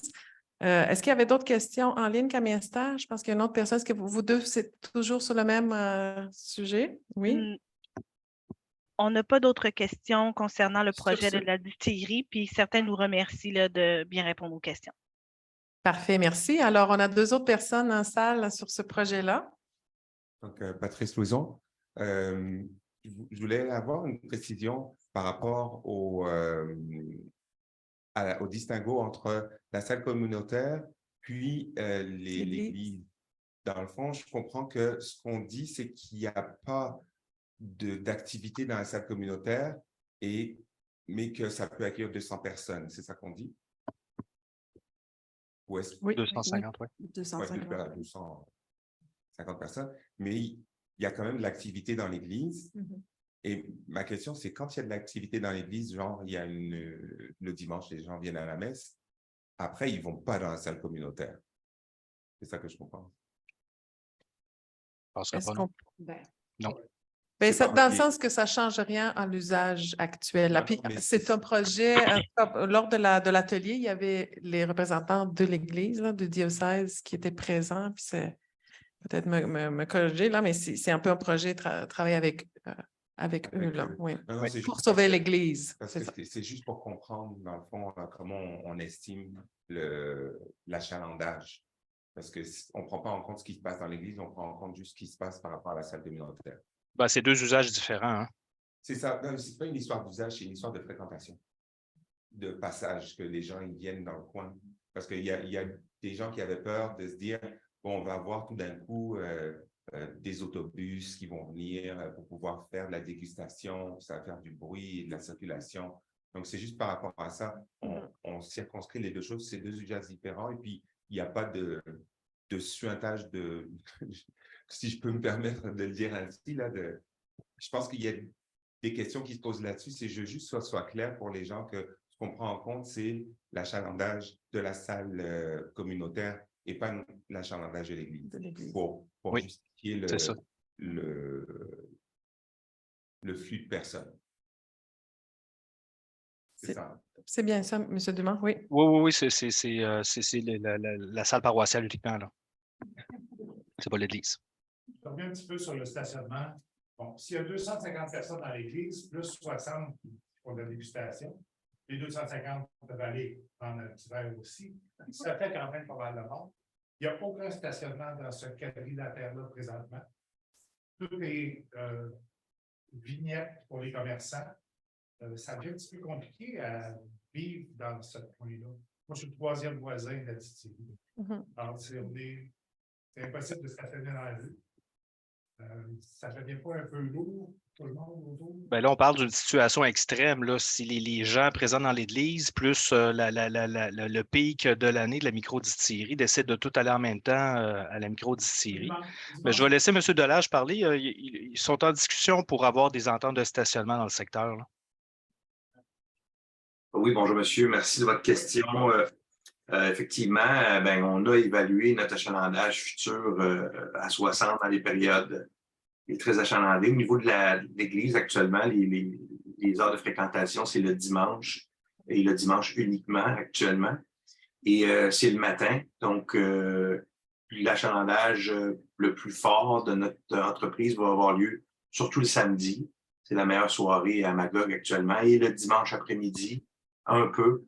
Mais si on additionne actuellement l'achalandage de l'église et celui de la distillerie, bon, on est loin de ces chiffres-là. Actuellement, je dirais que l'église, c'est à peu près la même chose, 60 de personnes, ce qu'il y a actuellement. Et on a une entente avec le cimetière en avant pour s'il y a des activités à l'église ou s'il y a une activité en quelconque qui pourrait faire un achalandage qui sort des standards normaux. Avec l'Église, on a convenu d'avoir la permission de pouvoir utiliser le stationnement en face. Donc, ces choses-là vont être gérées au cas par cas, dans le cas qu'il y ait une activité par achalandage. Ça répond à votre question. Attendez, peut-être parler un peu à côté du micro. Les six stationnements que vous avez, sont où déjà? Est-ce que c'est ceux qui sont en arrière sur Bergeville? Oui. Oui. Vous n'avez rien avant de réserver. Il y a des places en face de la quincaillerie là, qui appartiennent à la ville, je pense. Il y a 4 ou 5 places à droite de l'entrée de la distillerie qui s'ajoutent, qui sont autant pour la quincaillerie que pour les commerces qu'il y a autour de nous. Puis également, il y a des places dans la rue sur le côté. Sinon, nous, de ce qu'on a réalisé, qu'on a remarqué à Magog, les gens se stationnent sur la terre principale, donc ils se stationnent souvent dans les dans le centre-ville de Magog, ils vont marcher jusqu'à la distillerie, faire un tour. Ils vont manger dans les restaurants autour. C'est comme ça que ça se passe en ce moment à Magog. On n'a pas plus de place que ça à la distillerie, puis on n'a jamais de problème avec ça actuellement.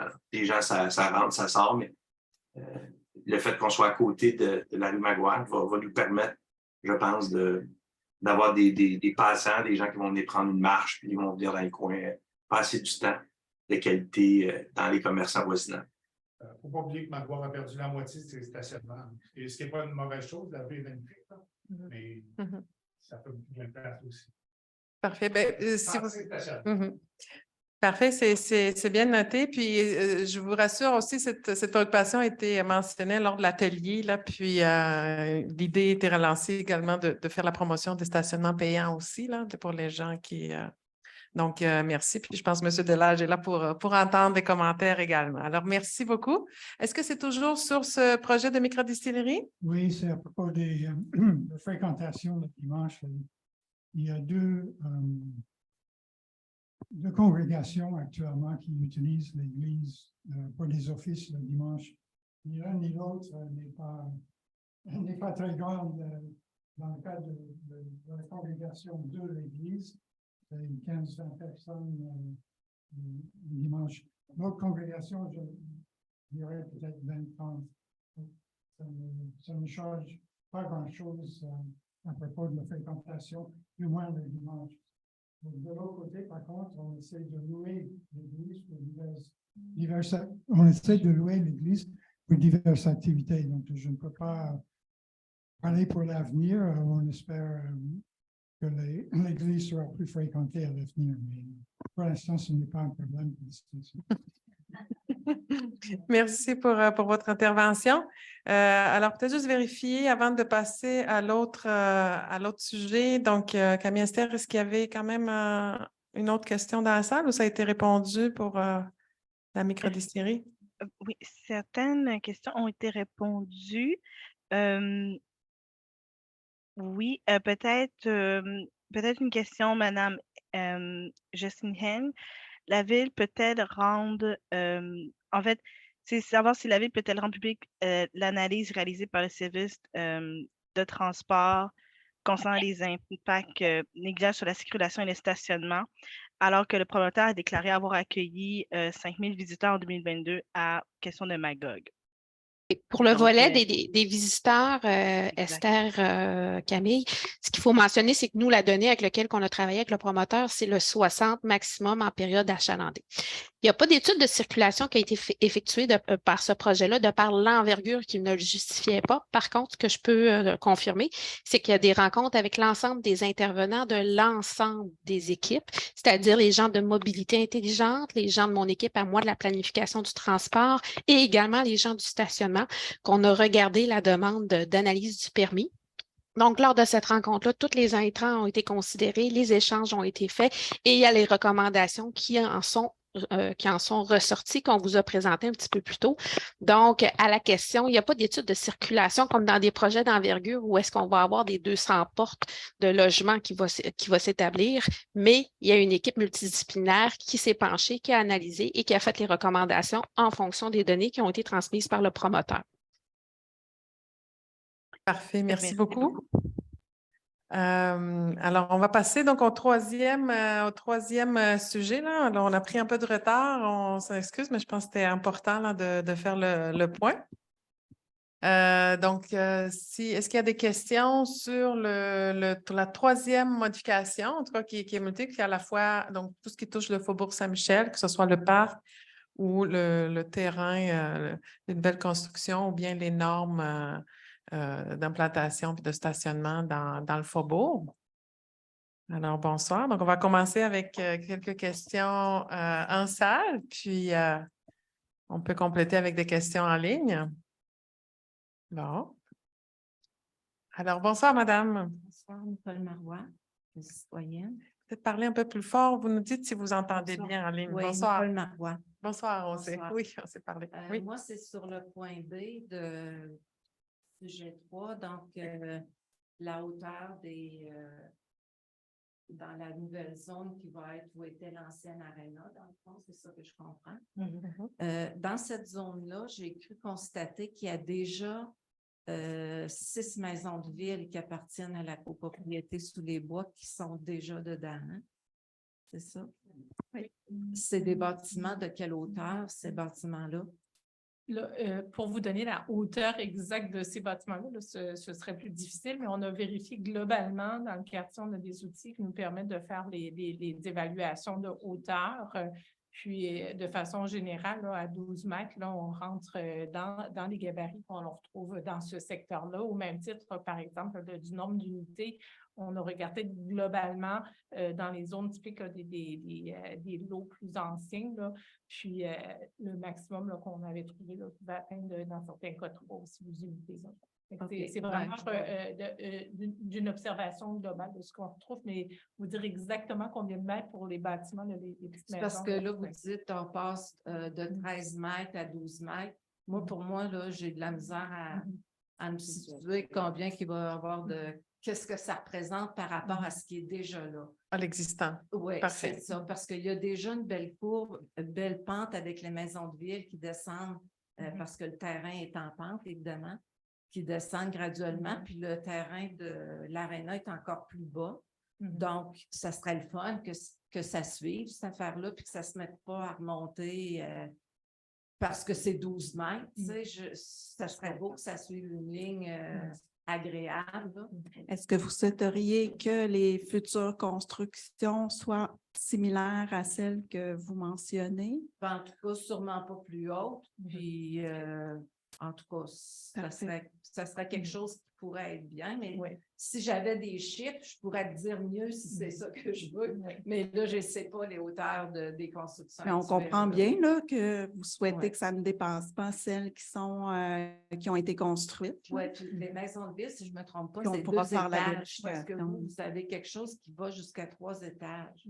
Puis je trouve ça curieux, si ça respecte qu'il y ait une possibilité de mettre un étage de plus, là, à moins qu'il y ait vraiment des hauteurs exceptionnelles. Ce qui arrive, par exemple, là, on en avait parlé lorsqu'il y a eu les séances d'information sur la révision de la circulation et du développement. Puis évidemment, lorsqu'on a présenté tout ça en amont, on est allé valider avec la Commission d'urbanisme et de conservation, mais également avec le ministère de la Culture. On connaît les préoccupations de chacune qui ont leurs outils, notamment avec le plan de conservation. Par exemple, le ministère va vraiment se préoccuper que l'échelle, le volume des constructions s'apparente. Alors, il pourrait y avoir 3 étages, mais l'important, c'est que le volume s'apparente à des constructions dans ce milieu-là, que l'échelle petite là, du grain bâti respecte l'échelle. Fait qu'il y a cette double protection-là. S'il y avait ça, je vais y aller d'un autre, je vais prendre ça sous un autre angle. Moi, je n'aimerais pas qu'il y ait plus que 2 étages. Quand on a acheté là, le promoteur qui nous le vendait, moi, il m'avait dit, il va y avoir des constructions là, faites-vous-en pas, c'est des 2 étages. Puis comme moi, je suis au 2e étage, mais que le premier étage est sur 2 étages, je tombais au-dessus de ça. Fait que j'aimerais pas ça, à voir arriver quelque chose qui est plus haut.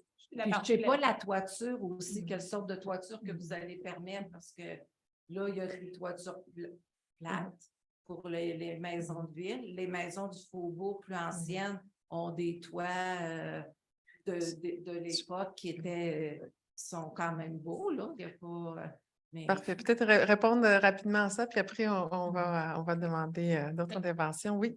Je comprends que vous êtes du côté des condos. Puis, chose rapide, là, en termes de niveau, là, ce qu'il faut comprendre, c'est que la rue qui va être construite va être au niveau des condos. Vous savez qu'il y a une différence de niveau qui va être traitée par la configuration de la rue. Nécessairement, les bâtiments qui s'en viennent vont être en contrebas. Alors, on va être pas mal plus à l'échelle et en relation avec le Faubourg. Je pense que vous allez être... OK. Puis, parfait. Oui, en terminant. Une préoccupation qui n'est pas avec le zonage, mais je ne sais pas si ça vous interpelle. Si peut-être rapidement, parce que vraiment, ce soir, on est sur le zonage. Là, ça pourrait peut-être être des toits végétalisés, fait que ça serait beau, celui-dessus. Ça commence à être... Ce point de vue-là va être analysé par la Commission d'urbanisme et le ministère de la Culture et des Communications. OK. Parfait. Merci beaucoup. Merci. Alors, bonsoir, Mme Garand. Oui, bonsoir, Mme Garand. Concernant les modifications qui vont avoir lieu dans le Faubourg Saint-Michel, dans Urbain Dense, hein, on passe de général à Urbain Dense. Tantôt, vous avez montré un lot. J'étais vraiment étonnée parce que ce lot-là, anciennement, c'est une ancienne maison qui était là, qui avait coupé le toit. Et là, vous donnez un exemple que ce lot-là, la personne ne peut pas construire un deuxième étage. Je suis un petit peu étonnée parce que j'habite le quartier depuis 1997. Et moi, j'ai la même configuration. J'étais en bordure, des marches là, sur rue. Puis on a très bien pu faire avec le ministère de la Culture et tout ça, un deuxième étage. Je trouve ça assez étonnant que vous ne pouvez pas monter un deuxième étage par-dessus un bâtiment existant. Et là, qu'est-ce qui se passe? Je vais vous préciser, je n'ai pas dit qu'on ne pouvait pas en faire. J'ai dit qu'on ne pouvait pas poursuivre dans l'alignement du mur lorsqu'on n'est pas conforme à la réglementation. Avec l'alignement du mur, je ne comprends pas. Le quartier a été bâti comme ça. C'est qu'il n'y en a pas de zone, il n'y en a pas de marge. C'est exactement, c'est un peu ridicule. On pourrait pas, la maison est comme ça, on va rentrer 2 mètres à l'intérieur pour faire. Ça ne s'est pas fait dans le quartier. Toutes les maisons ont fait des modifications de ce genre-là. Qu'est-ce que. Hein? Je ne peux pas me prononcer sur votre projet, il faudrait que je regarde l'image. En même temps, autre chose, c'est ce que je voudrais vous demander. Tantôt, M. Trudel, il a parlé des marges combinées. Alors, est-ce que ça a été envisagé, étudié de faire des marges combinées? Parce qu'il semble qu'on peut quand même densifier beaucoup du côté en haut, puis il y a des marges combinées. Pourquoi il n'a pas été envisagé pour le quartier? Des marges combinées, ça dépend du type de milieu. On a vraiment, on s'est attardé à regarder vraiment les configurations de l'eau, les implantations de bâtiments. Puis, il s'avère que c'est tellement disparate, comme on le dit, on ne peut pas trouver une norme qui convient à chaque situation. Mais c'est bâti pour ça, des marges combinées. Une autre question. OK, on va passer à autre chose. Je ne veux pas vous en trop longtemps. Je prends juste. Est-ce que vous voulez finir là? Oh, c'est correct? Ça vous convenait? J'avais peut-être un élément de plus parce que ce n'est pas le même lotissement non plus qu'on a vu là dans d'autres secteurs. Pourquoi ça n'a pas été envisagé? Monsieur a dit qu'il y avait des marges avant à 0, des marges latérales 1 mètre, je pense, puis il y avait des marges combinées. Comme on a vu tout à l'heure, on avait 0 et combiné 3, je crois. Oui, c'est ça, je pense que c'est parce que. Parce qu'on a du lotissement plus régulier. C'est ça, parlez-nous de l'inquiétude, parce que là, vous suggérez peut-être une option d'avoir une marge combinée, l'inquiétude. Oui. Là, moi, j'ai sorti le plan chez nous, OK? Puis là, j'ai regardé la maison, elle est sur les lignes de l'eau. À l'époque, on pouvait faire ce qu'on a construit, OK? Fait que vous avez un terrain de 50 par 50. La maison, mettons, elle occupe juste 25 pieds sur les lignes de l'eau extérieure. Il reste exactement la même superficie de terrain, même plus grand à l'intérieur. Actuellement, c'est une courette. OK? À l'époque, on ne pouvait pas faire, construire partout. Même, mettons, on construit un cabanon, il fallait garder une marge avec la ligne de l'eau. Alors, avec vos nouvelles modifications, quelqu'un achèterait ma maison. Vous parlez avec celle d'aujourd'hui, là, si on l'a parfait. Techniquement, achèterait la maison, puis il pourrait construire exactement le même volume de maison à côté, OK? Faire un jumelé ou un deuxième logement, OK? Ça pourrait, c'est permis dans vos urbains denses. En plus, il y a juste un stationnement en arrière, puis maintenant, on tombe à 0,5. Fait qu'on pourrait construire l'entièreté de ce terrain-là complètement, puis ce serait la commission d'urbanisme qui pourrait être obligée de se pencher là-dessus. Ce que je trouve inquiétant, c'est qu'on est supposé être en zone patrimoniale, OK? Puis on est un noyau ouvrier. Et là, on ouvre la porte. D'un côté, on veut alléger le côté du terrain de l'aréna. Il y a un bâtiment de 7 étages. On ne veut pas créer des bâtiments rangés, mais là, on prend le noyau ouvrier qui a été mal fait, qui était un peu oublié. Alors là, c'est que si quelqu'un fait ça, si le premier, là, vous l'échappez, vous l'échappez un, on l'échappe, ça veut dire que c'est quoi après? C'est pas très vraiment, je pense qu'il faut s'attarder. Je pense que là, les modifications, justement, c'est parcellaire. Il y a des choses. De toute façon, on va revenir avec le conseil de quartier, mais je voulais, parce qu'il y avait des exemples qui m'interpellaient, puis je me disais, ben voyons, si on pouvait le faire avant, j'imagine qu'il doit exister quelque chose entre les deux qui peut aider vous et nous. Fait que Puis c'est- quand vous dites avant, peut-être juste, est-ce que c'était avant le PPU ou après? Ben là, je ne sais pas, je n'ai pas fait un cours d'urbanisme certainement. Non, mais parce que, dans quelle année, là? Oui, ça fait longtemps, c'est avant le OK. PPU. C'est pour ça, mais Donc, ce peut-être- que je me dis, est-ce qu'il n'y aurait pas, je ne connais pas, d'être prudent parce que, en tout cas, c'est ça. Donc, vous voulez une garantie qu'on ne peut pas construire tout le terrain, là, c'est ça. C'est un peu ça, au terrain jumelé sur un terrain déjà actuellement. Je pense qu'il faudrait, en fait, là, je pense que ça va vite. Je Mhm. pense qu'il faudrait faire un petit break là-dessus. Je trouve que là, on a fait on était vraiment, puis si vous parlez avec des architectes, des urbanistes, des gens comme ça, peut-être qu'il y a quelque chose. Moi, j'aimerais ça qu'on prenne le temps de vérifier si c'est vraiment la chose à faire. Mhm. C'est ça. Merci. Parfait, mais merci pour la préoccupation. Oui, peut-être, Mme Collin, là, oui. Ben, en fait, on entend bien votre préoccupation. C'est important de la signifier. Si on peut vous rassurer d'une certaine façon, ces ajustements de normes au niveau des implantations, ça vise essentiellement à faciliter la situation des constructions existantes. Alors, ça ne vise pas, je pense que votre crainte, ce serait qu'il y ait des constructions nouvelles qui viennent s'insérer pour remplacer les existantes. Là, à ce moment-là, ces constructions-là, il y a, je vous dirais, de multiples protections. À la fois la Commission, le ministère de la Culture qui est très préoccupé parce que, comme je vous disais tout à l'heure, le grain fin des constructions qu'on trouve dans le milieu. Je sais qui que doit faire que... je comprends votre intention, mais sincèrement, ça fait 5 ans que je suis au conseil de quartier, puis je vais vous dire, quand il y a un dossier qu'on l'échappe qui est construit, on ne le fera pas démolir. Le danger, c'est qu'une fois qu'il y en a un qui est parti, c'est que là, c'est que je pense, j'aimerais ça que juste preniez le temps, puis peut-être, en tout cas, on va revenir avec le conseil de quartier, mais il me semble qu'il y aurait peut-être quelque chose d'autre, je ne sais pas, je ne suis pas urbaniste, à faire entre ça, le zéro, est inquiétant. Ou à quelles conditions, là? Oui, c'est ça. On va l'échapper parce qu'il existe ailleurs, OK? Je sais qu'il existe ailleurs.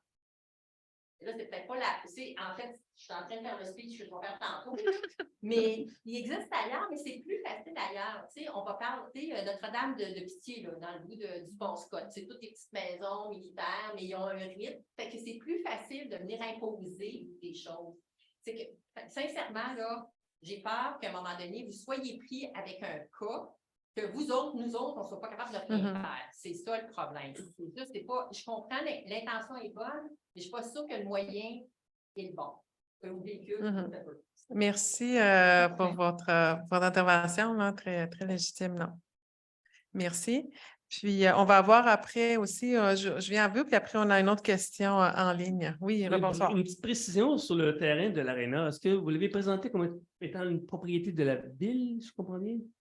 Oui. Et donc, les maisons qui sont construites, la ville va vendre des terrains individuellement à des personnes qui vont construire eux-mêmes. Et donc, ce n'est pas le même promoteur qui va faire l'ensemble de l'œuvre. Donc, chaque projet peut être différent. Donc, il n'y a pas une continuité des maisons de ville déjà construites avec la continuité par en bas. Ce sera différent et c'est la CUCQ qui s'assurera de les terrains l'intégration. Présentement, ce sont des terrains de la ville. Les terrains vont pouvoir être vendus là, lorsque l'ensemble des travaux puis des ajustements là, qui vont être terminés. Ça peut être vendu en bloc là, globalement, puis il pourrait y avoir revente ultérieurement, séparément là, par un promoteur qui racheterait ça. Mais globalement, là, il n'y a pas de plan de match présentement là, de faire une subdivision par la ville et de les vendre séparément. Mais ce sera les CUCQ qui fera l'arbitrage. La Commission et le ministère de la Culture qui a juridiction là, en termes au niveau des constructions neuves. Parfait, merci. Est-ce qu'il y a d'autres interventions? Bien, Camille Esther, on peut peut-être aller avec la question en ligne, puis si par la suite dans la salle, on peut peut-être prendre une dernière intervention après, non? Oui, en fait, c'était vraiment une question. Quelle est la hauteur des maisons de ville du projet sur les bois actuels? 15 mètres. On ne la connaît pas. Non, c'est ça. Je pense que ça a été un peu répondu tout à l'heure qu'on n'a pas... Effectivement, qu'on n'avait pas l'information ce soir. Parfait. Puis sinon, il n'y avait pas d'autres questions. On avait peut-être un commentaire qui parlait qu'on veut protéger les constructions actuelles, mais il faut éviter justement les débordements. et il n'y a pas d'autres questions spécifiques pour le projet. Parfait.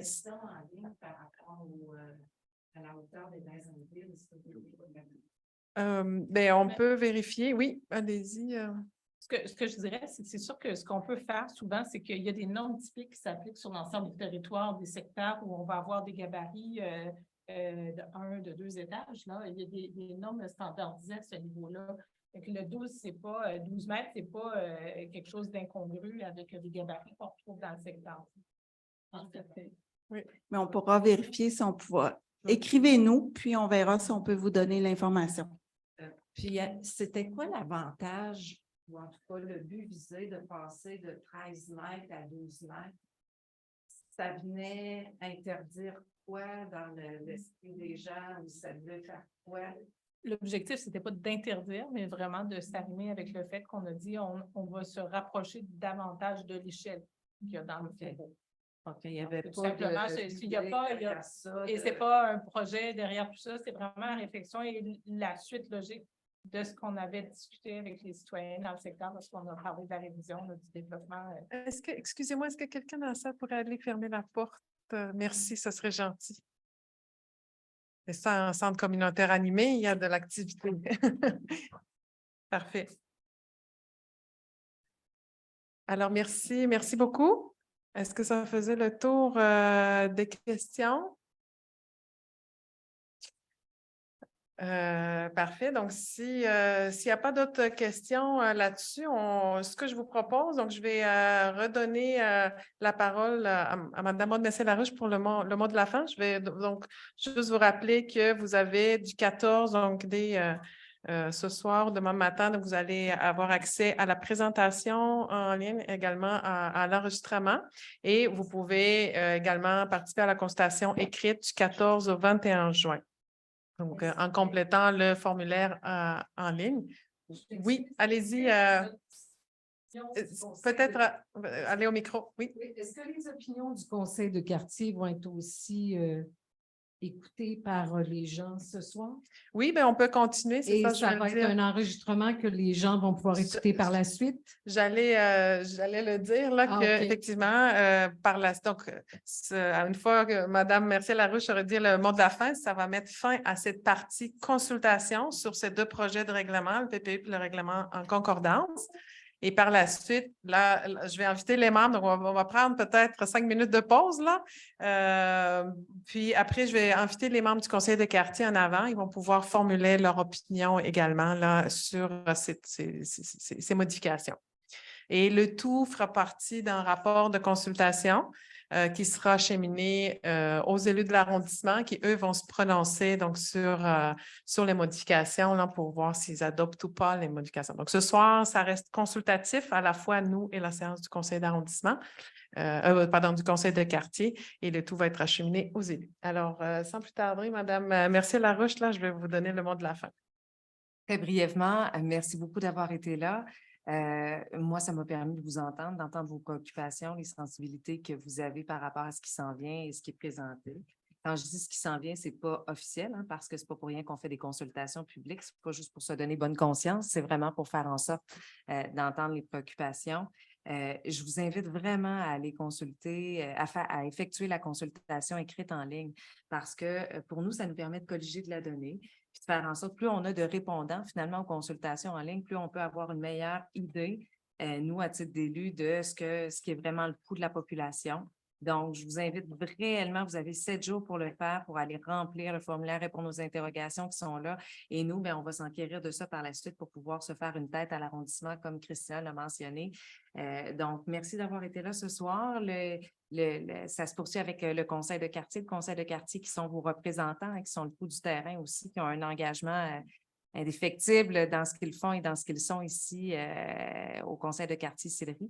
Et j'en profite pour remercier les équipes qui ont été là aussi avec nous en ligne, qui se sont dépêchées. Notre technicien informatique qui est venu régler le tout pour nous permettre d'avoir une consultation qui se tient. Alors, merci Diane, merci Marc-Claude, merci beaucoup Christina et Camille qui est en ligne, de même que les autres intervenants de la Ville de Québec. Je vous remercie d'avoir été là pour répondre à toutes les interrogations. Merci.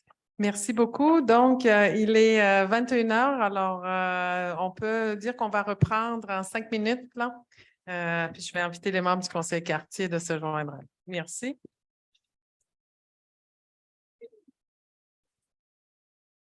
On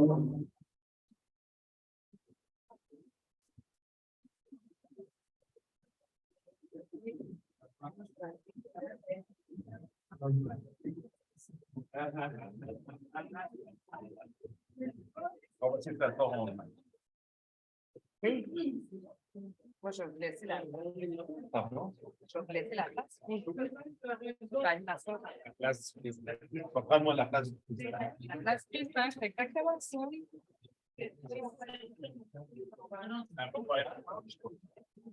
C'était pas un voyage, c'était une mission.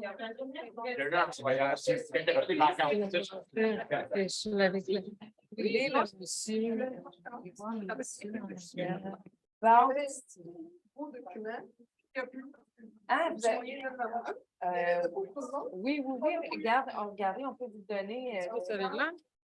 Cool. Voilà, on va vous donner alors. Merci. On va en prendre plus. C'est bon signe, vous savez pas qu'il y avait plusieurs intéressés. Au moins. Vous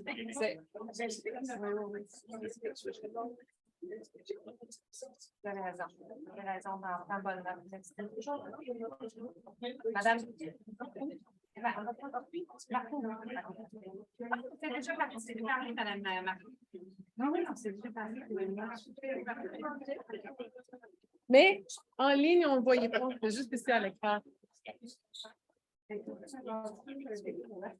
Ah, puis,